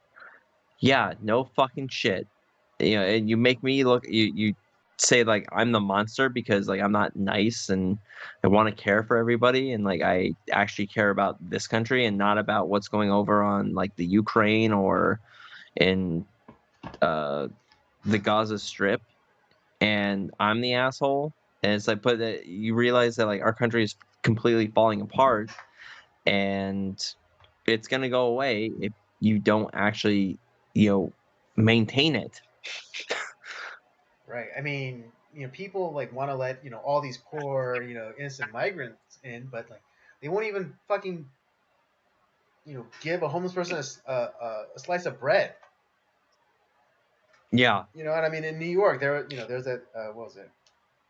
Uh, they shut down. They literally shut down a school. And turned it into a migrant like shelter. They literally did that. They yeah. shut down Well, a public school, for by paid for by taxpayers, for American children. They shut it down so they could house fucking illegal aliens. honestly, I would say that all non pu- you know public servant Americans should just say, you know what, fuck it, I'm not gonna pay my taxes anymore. Seriously. All like what 500 million of us. What are they gonna Yeah. do? They can't arrest us all.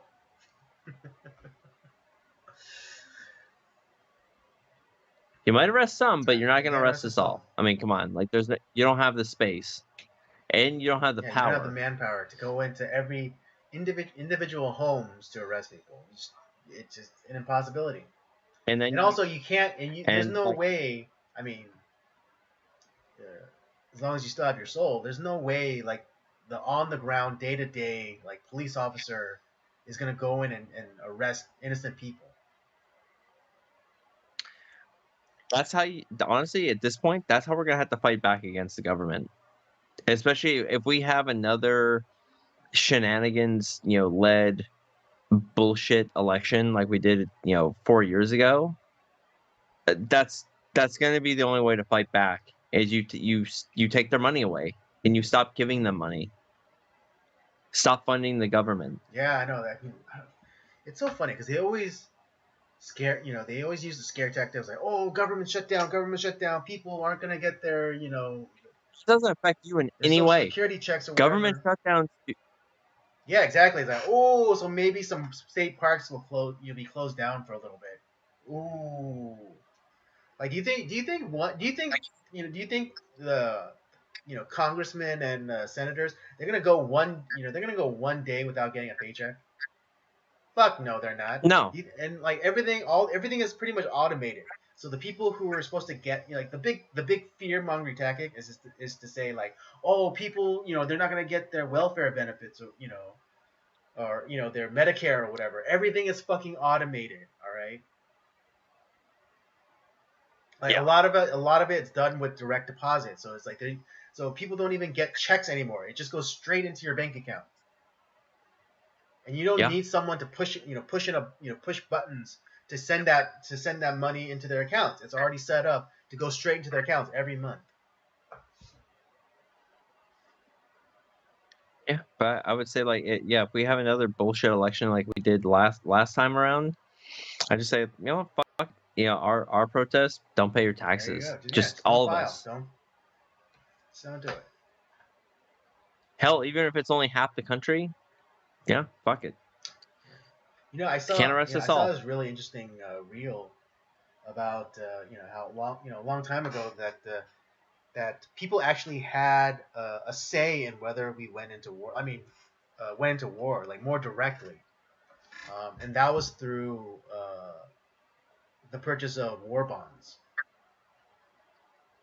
Yeah. So, like, for those of you who don't know, like, yes, Congress is the only one that is allowed to declare war, but uh, a mechanism a mechanism for people to have more of a direct say is to buy war bonds, which is basically a promissory note that's like, oh, I'm giving you this money and that you to the government, but the government has to pay me back.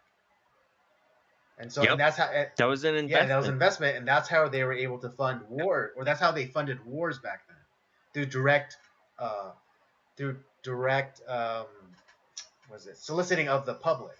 So if you bought Right. war Now bonds, they just rip it out of your pocket, like, without your consent, and they fund these proxy wars all around the world that they fight for 35 years. And then, the only people who are getting rich are, like, bitches like Nikki Haley and, like, all these, like, warmongers. Nancy Pelosi, Yeah.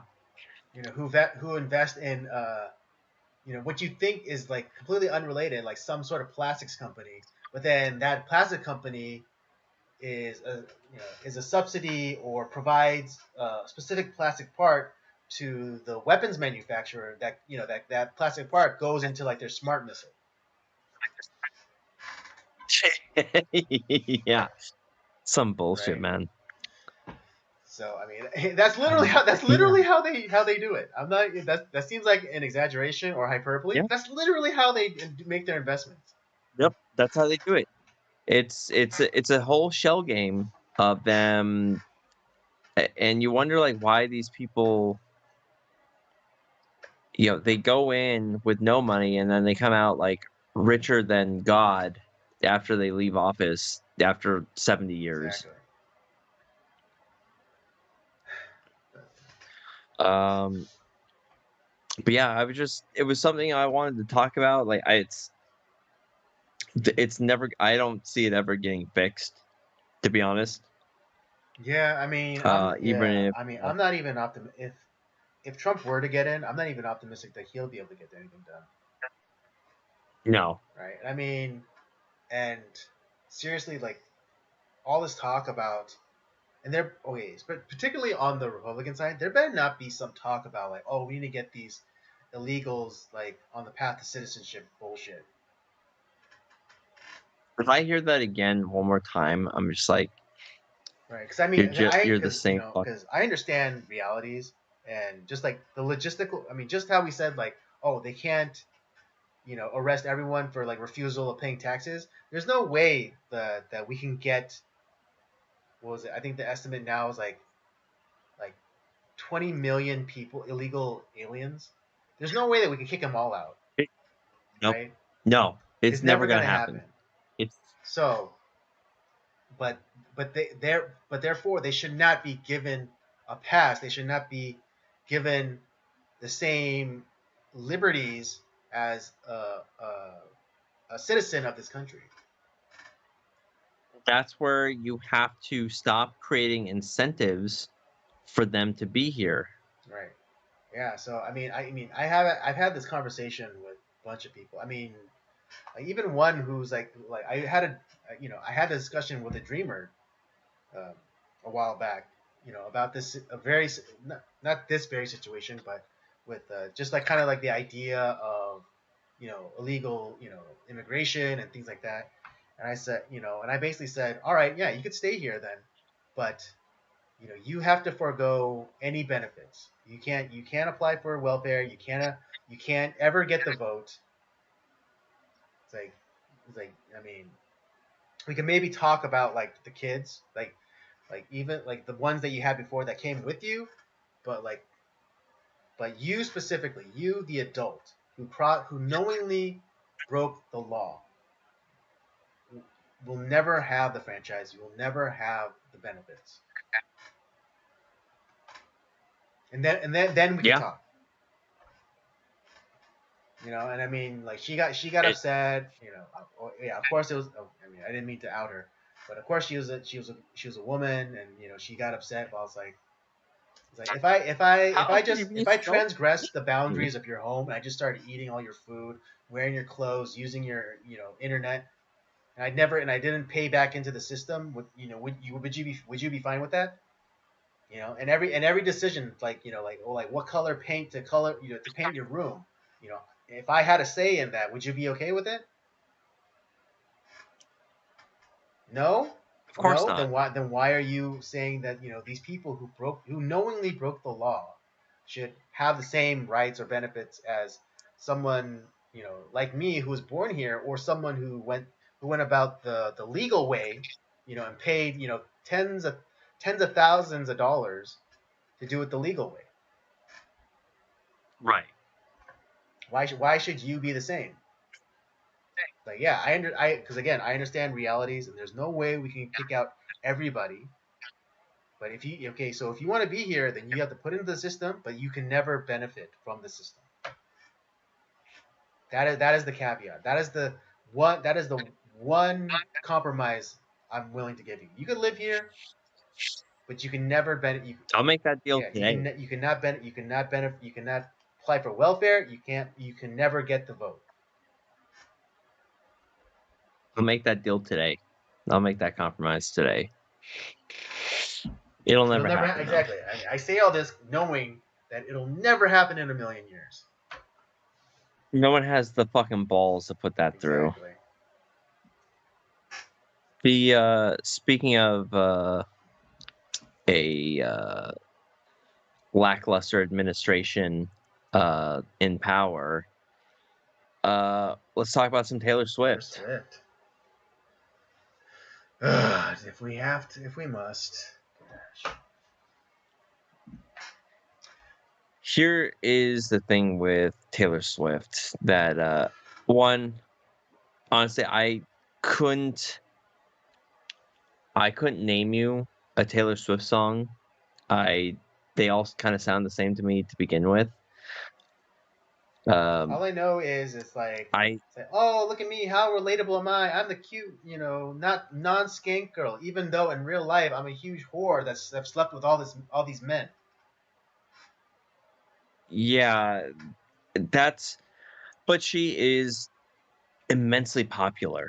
I don't get it either. But maybe because I'm not a homosexual. That's true. But no, here's the thing. What happens with her is there was this whole thing of like her. Oh, people are all pissed off at her for being apolitical and just kind of like singing her songs and fucking her A-list boyfriends and then writing songs about them after she broke up with them, kind of thing. And that was her deal. Mm-hmm. But people didn't like that because she wasn't in the zeitgeist talking about politics and telling people who to vote for. And as soon as like she started to do that, it's everything is very like left leaning and stuff like that. And so I think someone had said a few years ago, it's like, yeah, the Democrats are using her as like a psyop, and knowing that she's immensely popular, and that if she tells her fans to go to vote a certain way or to do something, they're probably going to do it. And we have in this country we have cults of personality that everyone seems to be a part of. Now, don't get me wrong, we talk about movies, so we're talking about actors and directors, and we have people that we like to watch because the movies that they make are so awesome, and we obviously like the movies. But I don't think that in our wildest dreams we're like, well, anything that such and such actor or such and such director says, well, I'm going to do the same thing. Or like a sports star, like I'm not going to, just because they tell me to do something, I was like, no, I'm like, I like watching you play, or I like watching your movies, but I have no fucking interest in that. So I don't give a shit. But we now have a generation who are so lost. There's no sense of them following. They call themselves the Swifties, I think, or whatever. And you have no social circle, no community. So you have this false community. It's like, oh well, Taylor Swift told us to do this, so we're gonna go out and register to vote, and we're gonna vote for Joe Biden. Okay, why would you vote for Joe Biden? Well, because Taylor Swift told me to. So, I mean, why should I vote for Joe Biden? Well, because Taylor Swift said so. Well, that doesn't convince me at all. But we have a generation of people who are they're fucking sheep, dude. I They mean, don't listen. They don't yeah, get it. they're like Peter Griffin in in that cutaway of like the Mentos commercial where it's Hmm. like it's like it's a Mentos commercial, but it's like the assassination of Abraham Lincoln, and it's like at the end it's like Yeah. Mentos, the fresh maker, and then everyone in the family was like, oh, that doesn't affect me at all. Me neither. Me neither. And then Peter like looks blankly into the camera like must kill Lincoln. But I mean, that's That's what they. right. I mean, in a lot of ways, that's what these people are. They're like these blanks, they're like these blank slates that are just waiting for the latest download. And I mean, Yeah. I shared this anecdote, and I shared this story before, but it's still relevant. But I was talking to this girl I know, and she was sharing, and it was actually, and she was sharing an anecdote uh, from a girl that she knows, and what is it? uh, it was election time, and she was like looking at all of the options, and she in frustration she went, "Ugh, I just wish they would tell me who to vote for." This is why you shouldn't vote And at that's why all. women shouldn't vote at all. People, honestly, like, when I talk about this, they're like, "Are you trying to restrict the vote?" It's like, yeah, actually, I Hmm. am. Because I don't think that fucking idiots should vote who don't know a goddamn thing about anything, have no stake in anything. They You shouldn't have any vote at Right. all. I mean, and the way I put it, because one of my talents is being able to cut through bullshit. But the simplest way I put it is like, if someone doesn't put in for a pizza, should they have a say in the toppings? Hell no. Exactly.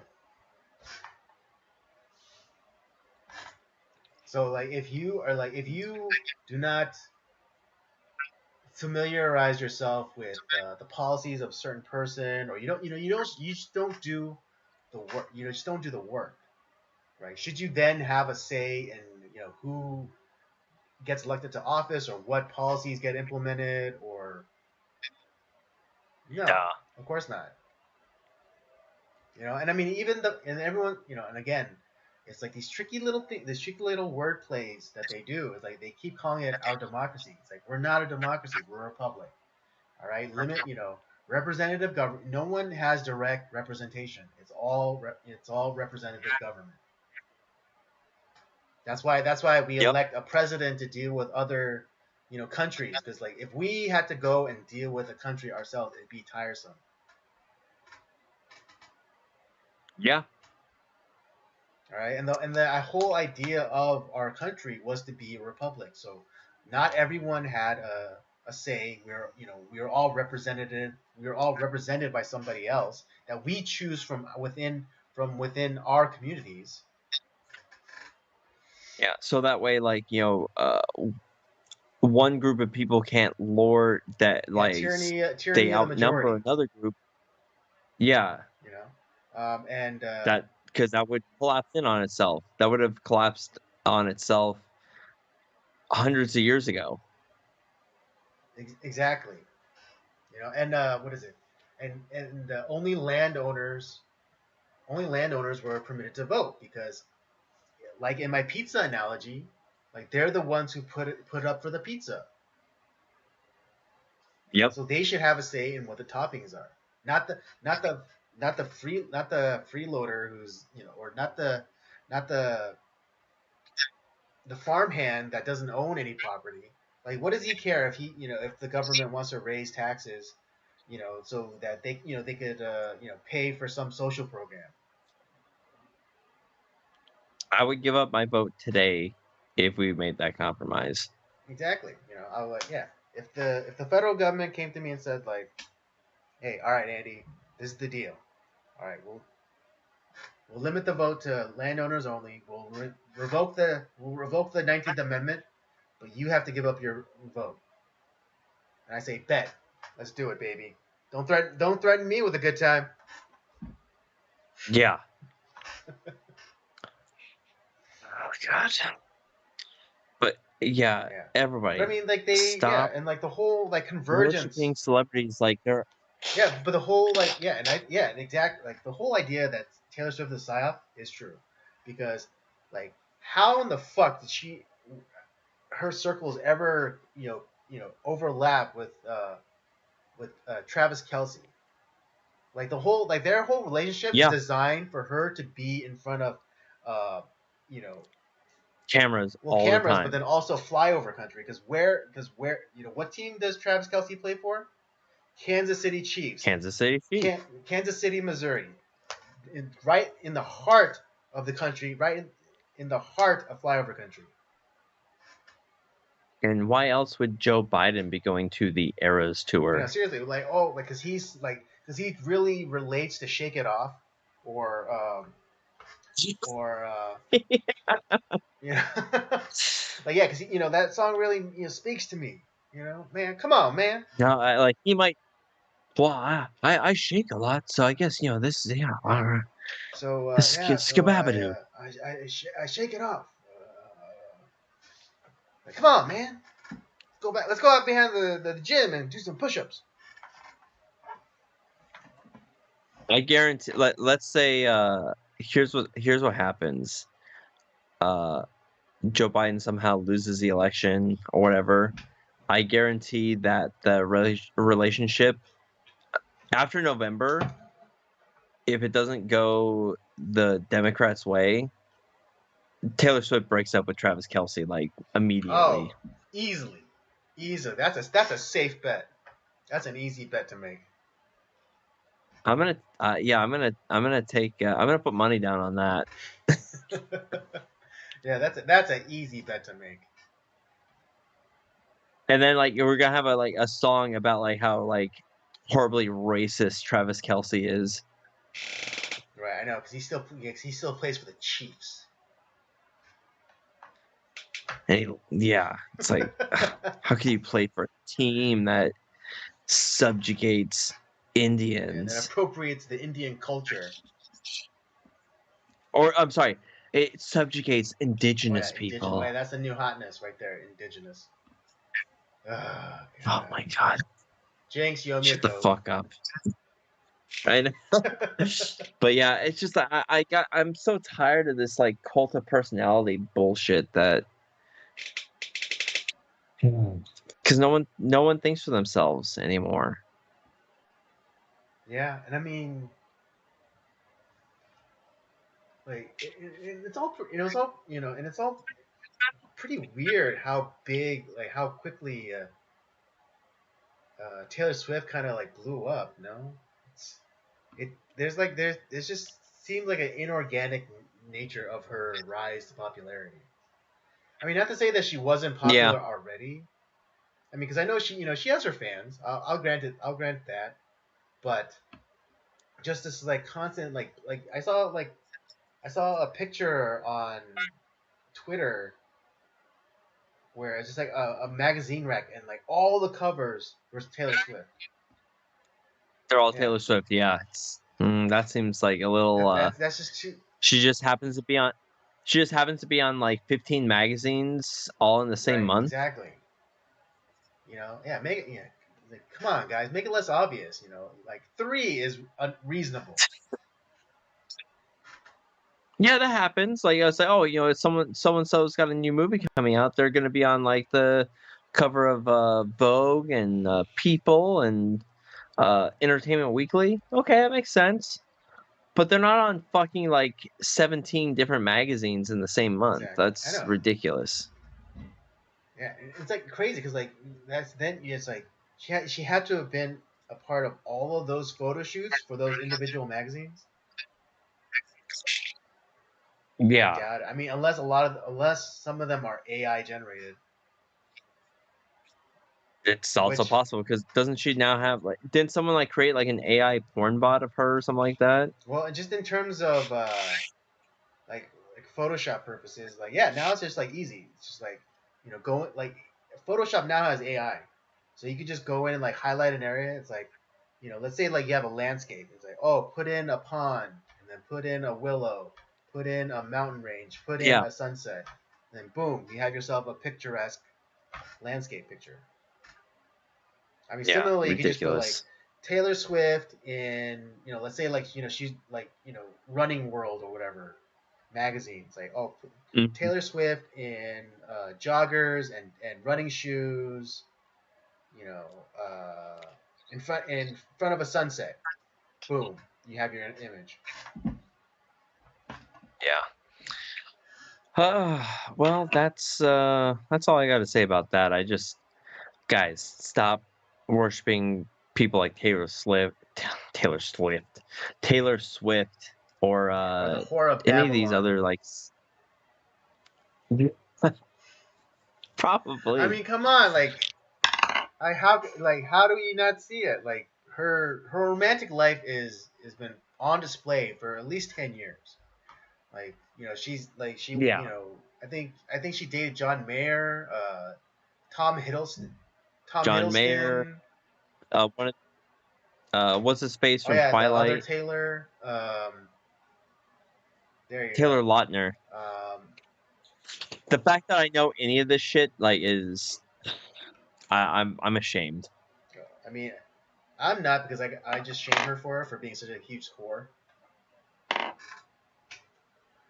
So yeah, You see, like it's like I shouldn't know because I don't care. but I only know because I use it to shame her. So like, close your legs, you whore.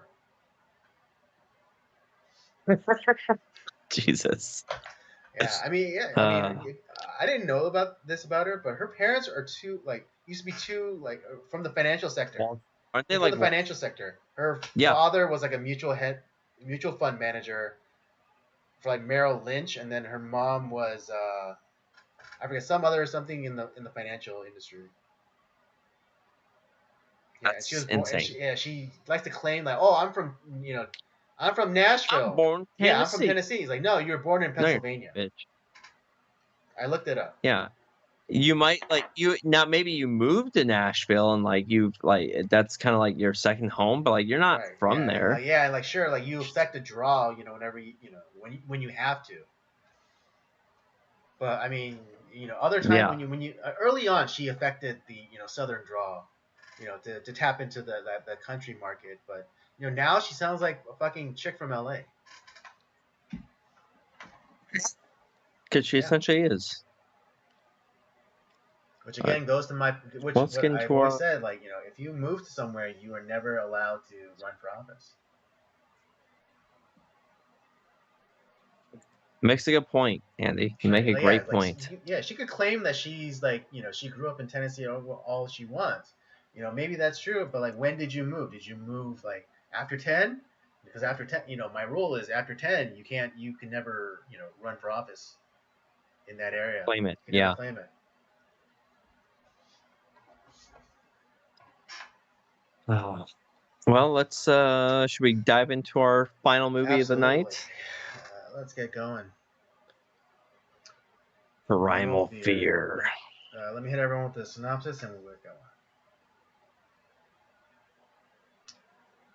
Defense attorney Martin Vale takes on jobs for money and prestige rather than any sense of the greater good. His latest case involves an altar boy accused of brutally murdering the Archbishop of Chicago. Vale finds himself up against his ex-pupil and lover, but as the case progresses and the church's dark secrets are revealed, Vale finds that what appeared as a simple case takes on a darker, more dangerous aspect. Yes, star-studded cast. This is Edward Norton's debut in film, which is what a Mm-hmm. performance. I mean, this is just right out of the gate, knocking a home run out of the park.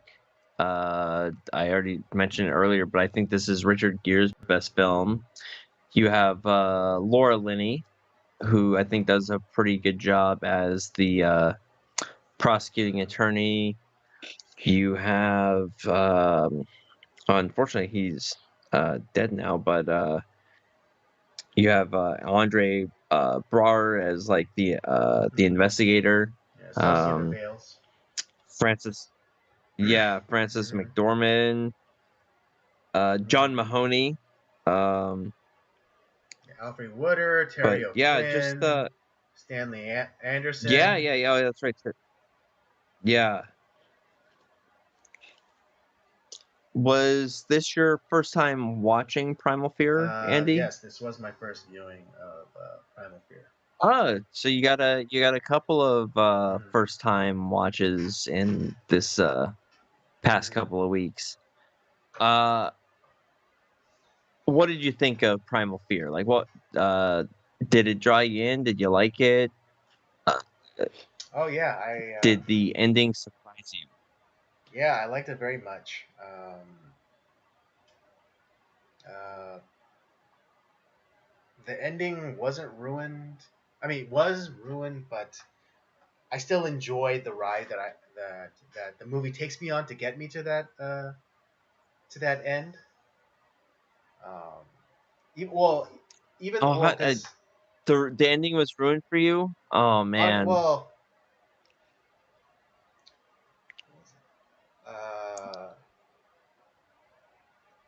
uh, yes, and it's kind of your fault because the yeah Ah, because the fuck.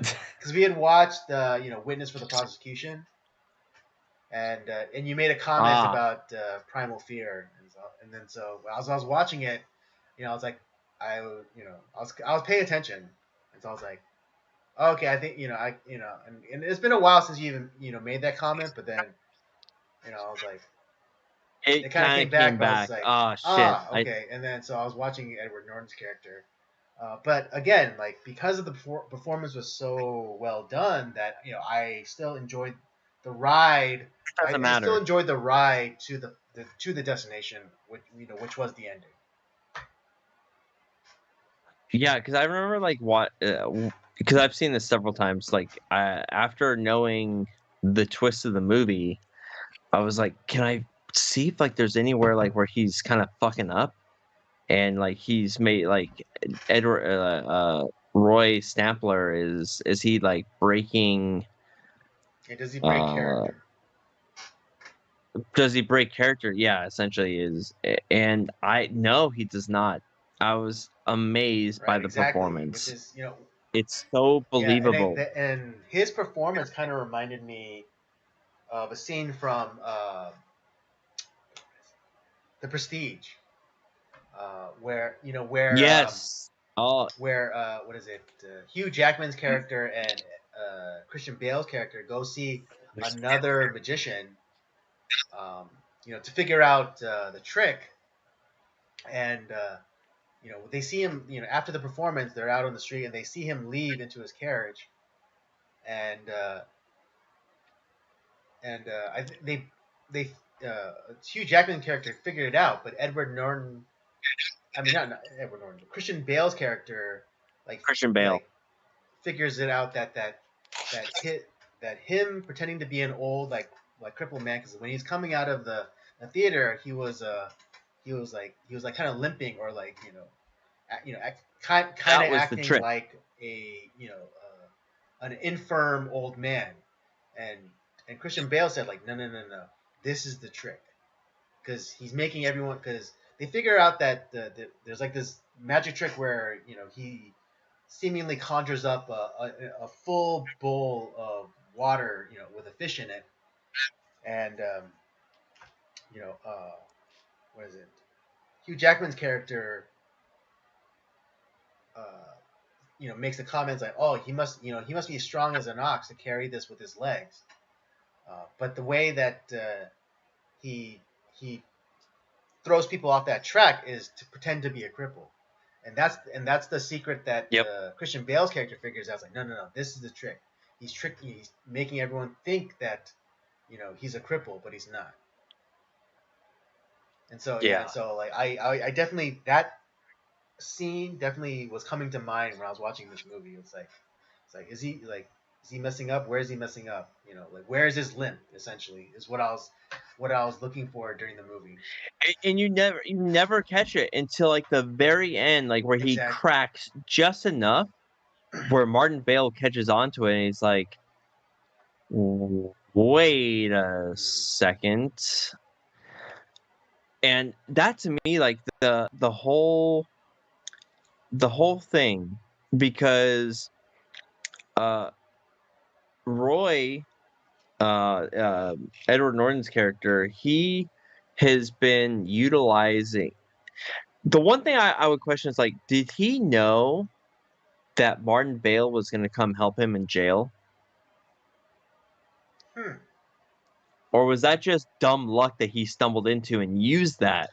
That's a very good question. Because I mean, in the opening, That's the one question I right? have The about only this like film, because the one thin thread I could link those two is at the very beginning where Richard Gere's character Vale goes to that charity event, you know, for the archdiocese, and everyone is there. Like Vale is there, the archbishop is yep, there, every Edward character Norton, every yeah, character in every the movie is character in the there. movie. Well, except for the Investigator, investigator and like the low life clients. But yeah, right? everyone who's like pretty, All the all the power power players are players are there. there. Like the judge is there, the district attorney is there, the prosecutor is there, Vale is there, and Edward Norton's character is there. So that's the very like thin the thin connection I can make. Like they were both there at the event, and maybe uh, Edward Norton's character remembered Vale and knows that he was a defense attorney, but Because yeah, I that's the only thing I could see is like a potential snag in the well, plan. I mean, Because what if Martin Vale doesn't have that hubris? Is like, well, I got to go represent right, this kid. right. The only okay, but backing up a little bit, the only place where I would think where I saw a little bit of a weakness in Roy's performance, and not necessarily like he was giving it away, but something just like I just it didn't make sense. Is like when he was confronted with the thing carved into the archbishop's chest, which Yeah, turned out to be like a coding book system placement for number. the archbishop's personal library. And Right, Vale asks him about that, and he says like, "Oh no, I hate Hawthorne." It's like it's like right.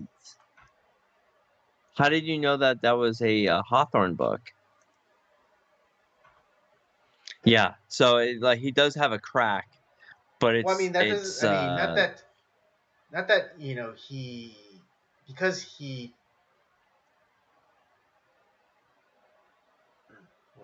well not that he because he hates Hawthorne he couldn't have known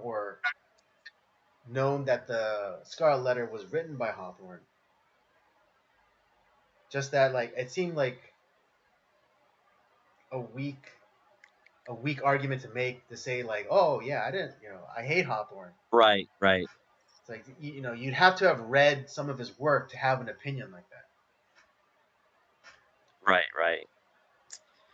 Um, yeah, other than those couple of things, I think the movie is amazing. Richard Gere delivers a great performance, and another question I have for you, like after all the work that he went into this, and kind of he enjoys the job, he enjoys um the struggle that comes with it, even as stressful as it is. Do you think that after being fooled, now he's no longer the one that's creating the confusion and the confusion. He's the one that's being that's essentially caught with his pants down. Do you think he stays as a lawyer? Do you think he quits? Quits being a defense attorney? Quits being an Oh, attorney altogether. altogether? Yeah. No. I don't think he stops being an attorney. No. I definitely think his faith is shaken in, like, him being a defense attorney, uh, but not necessarily, he's. I don't think he's ready to. What do you think? Because he already left the being part of like the DA Right. and stuff like that. So where would he go? I don't know. Maybe he would do tax law. He's not gonna be a Yeah, he should litigator do anymore. tax law. Hmm. That's interesting. Yeah, it's just powerhouse film, man. It's so good. Essentially, yeah, like this kid, um, uh, Roy, played by Edward Norton. He, kills the archbishop, and everyone kind of knows it's him, but we are lured into believing that it's not him, and everything that Martin Bale is doing is like we want this kid off because like he's not in the right mind, and it seems like he's not involved in any way. And so you root for that the entire movie. And when we get it, it's ripped away from us. That victory is ripped away from us. Mm-hmm. Because I remember the first time my wife and I we watched it, and our jaws literally hit the floor. Or almost, it was just like we were like, "What? Holy Mm-hmm. shit!" And I just, yeah, I think it's a great movie. Can't say it enough.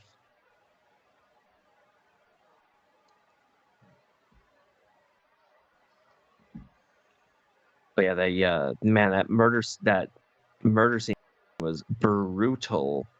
Now, do you think that was done because obviously one of the big things that was discussed was the way that he was essentially abused, or do you think that he just did it because he likes to kill?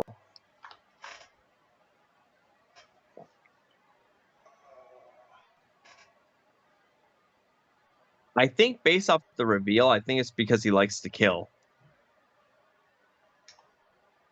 Well, I mean, if you're talking about story, like in universe, um,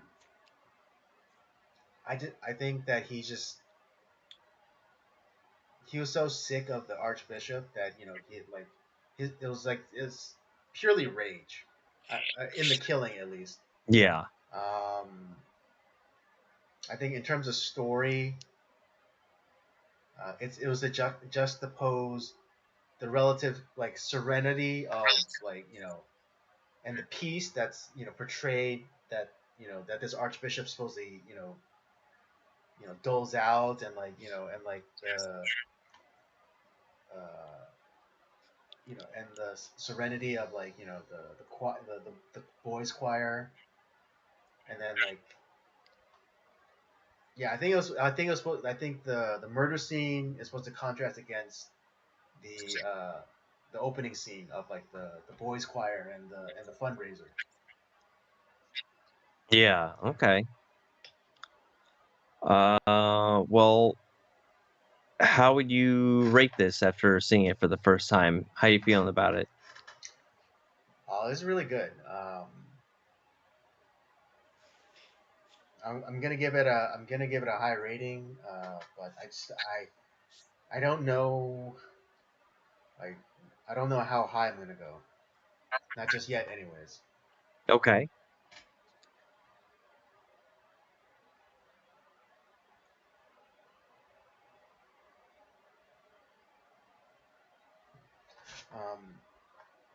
Uh, Is this how about maybe this will help you? is this a better or is it a better film, a comparable film, or a little bit lesser than Witness for the prosecution?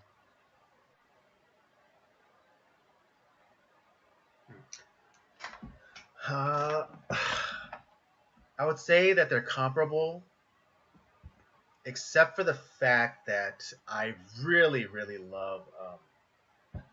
Who's the main guy in Witness for the Prosecution? The, Charles is he Lawton? the? He's the old man, right? Yeah, he's the Right, right, right. barrister.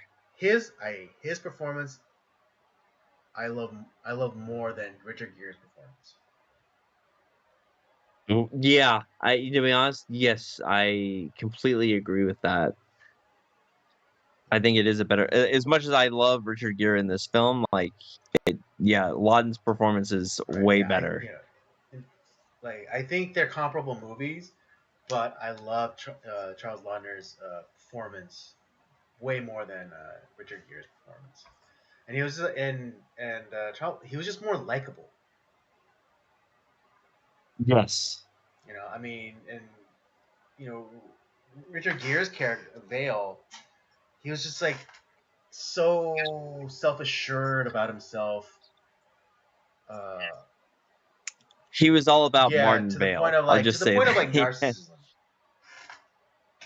I Yeah. mean, But I think he also knows that he is right. like that, and you find he does endear himself to the Mm, audience with that because at least he's not like, no, I'm like the super humble guy. Sometimes like people aren't like that, but he owned up to it at true. least. I mean, there is an awareness to him. But also, I mean, it's just some light criticisms. Um, I wish this movie like picked a lane, um, in the sense that like the way it was like. I mean, it was a very modern movie, so it was shot kind of like a suspense movie, not a thriller, but a suspense movie. But then like it Yeah. had these weird elements of like a noir thing with like like the jazzy blues stuff, and then like the jazz music motif as as he's walking into court, or when he's like contemplative, Right. and then Yeah. like the introduction of, I mean, maybe not, but like the introduction of like this Spanish song, and like him saying like, oh, I like it, but then never like being addressed again, even though I went in, I looked at like what the song was saying, and it's pretty interesting. Let's read real fast. The song that I'm Yeah. referencing is Canco de Amor, Song of the Sea. And it's supposed to evoke a sense of longing, love, and the connection to the sea. The lyrics speak of a person who sets sail on board of a boat beyond the cruel sea, driven to the desire to steal the unmatched light of the beautiful eyes of their beloved. The first verse describes the protagonist's journey, hinting at their actions may be seen as improper or even criminal. Oh, yeah. I that is Right. interesting. The roaring sea suggests disapproval, as if the sea itself is aware of their intention. However, despite any judgment, the protagonist continues on their quest, captivated by the enchanting beauty they seek. The chorus invites the listener to witness and judge whether the sea's disapproval is justified, while the metaphor of the heart dancing draws parallels between the protagonist's emotional state and the sea's turbulent waves. By intertwining the sea's power and the sea's and the power sea's power and the heart's and the dancer's heart, the singer emphasizes the intensity of their emotions.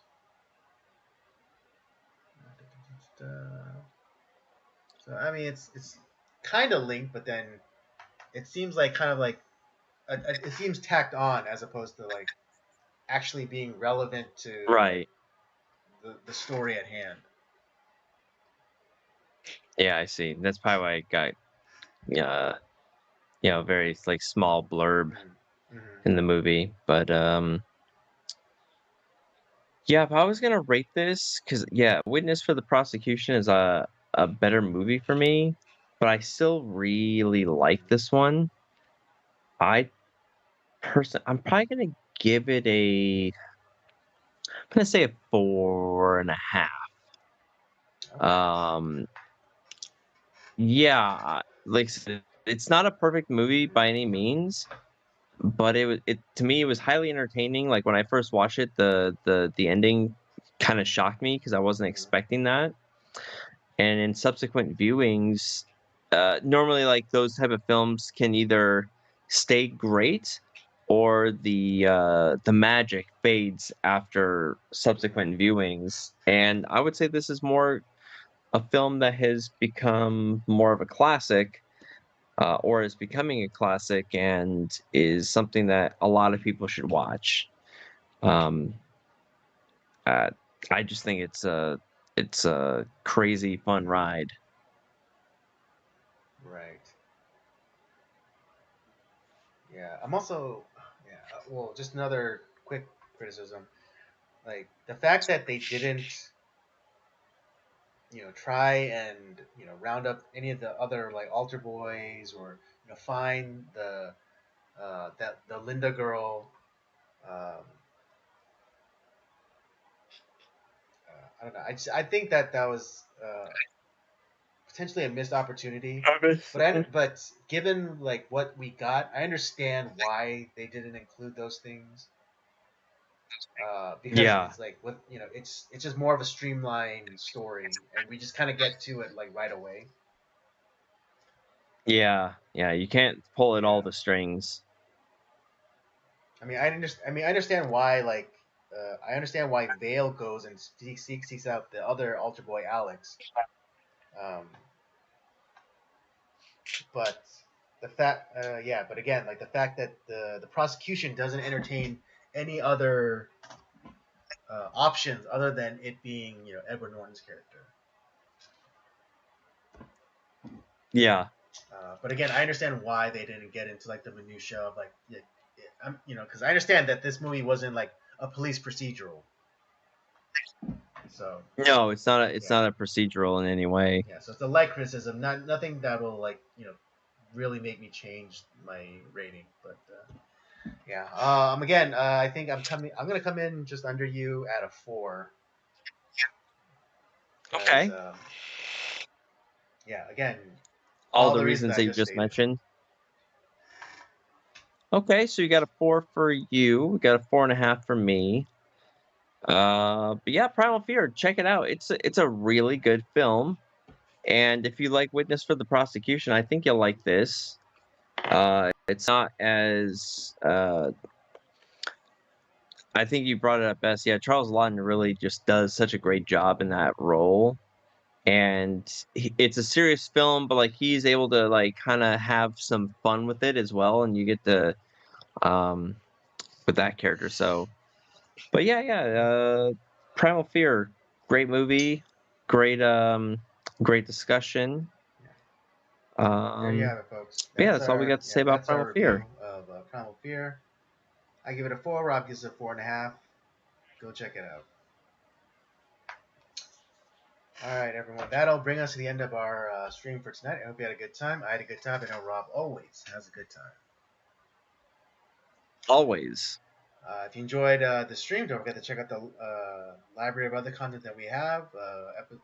Circular Jerk's main podcast, old episodes of Nocturnal Transmissions, of course, where we also have our movie reviews, and Rob's gaming show, Up by Up Down. Don't forget to follow us on our various social media accounts, Twitter and Letterboxd at podcast. X. I keep forgetting. Twitter just rolls off the tongue. I don't know why you had to change it to X. It does. Yeah. Freaking weirdo. Anyways, X, and Letterboxd at Podcast COJ, and Instagram at Circle of Jerks Podcast. And with all that said, we thank you for joining us tonight. Come back next week, and we'll do it all over again. Have a good one.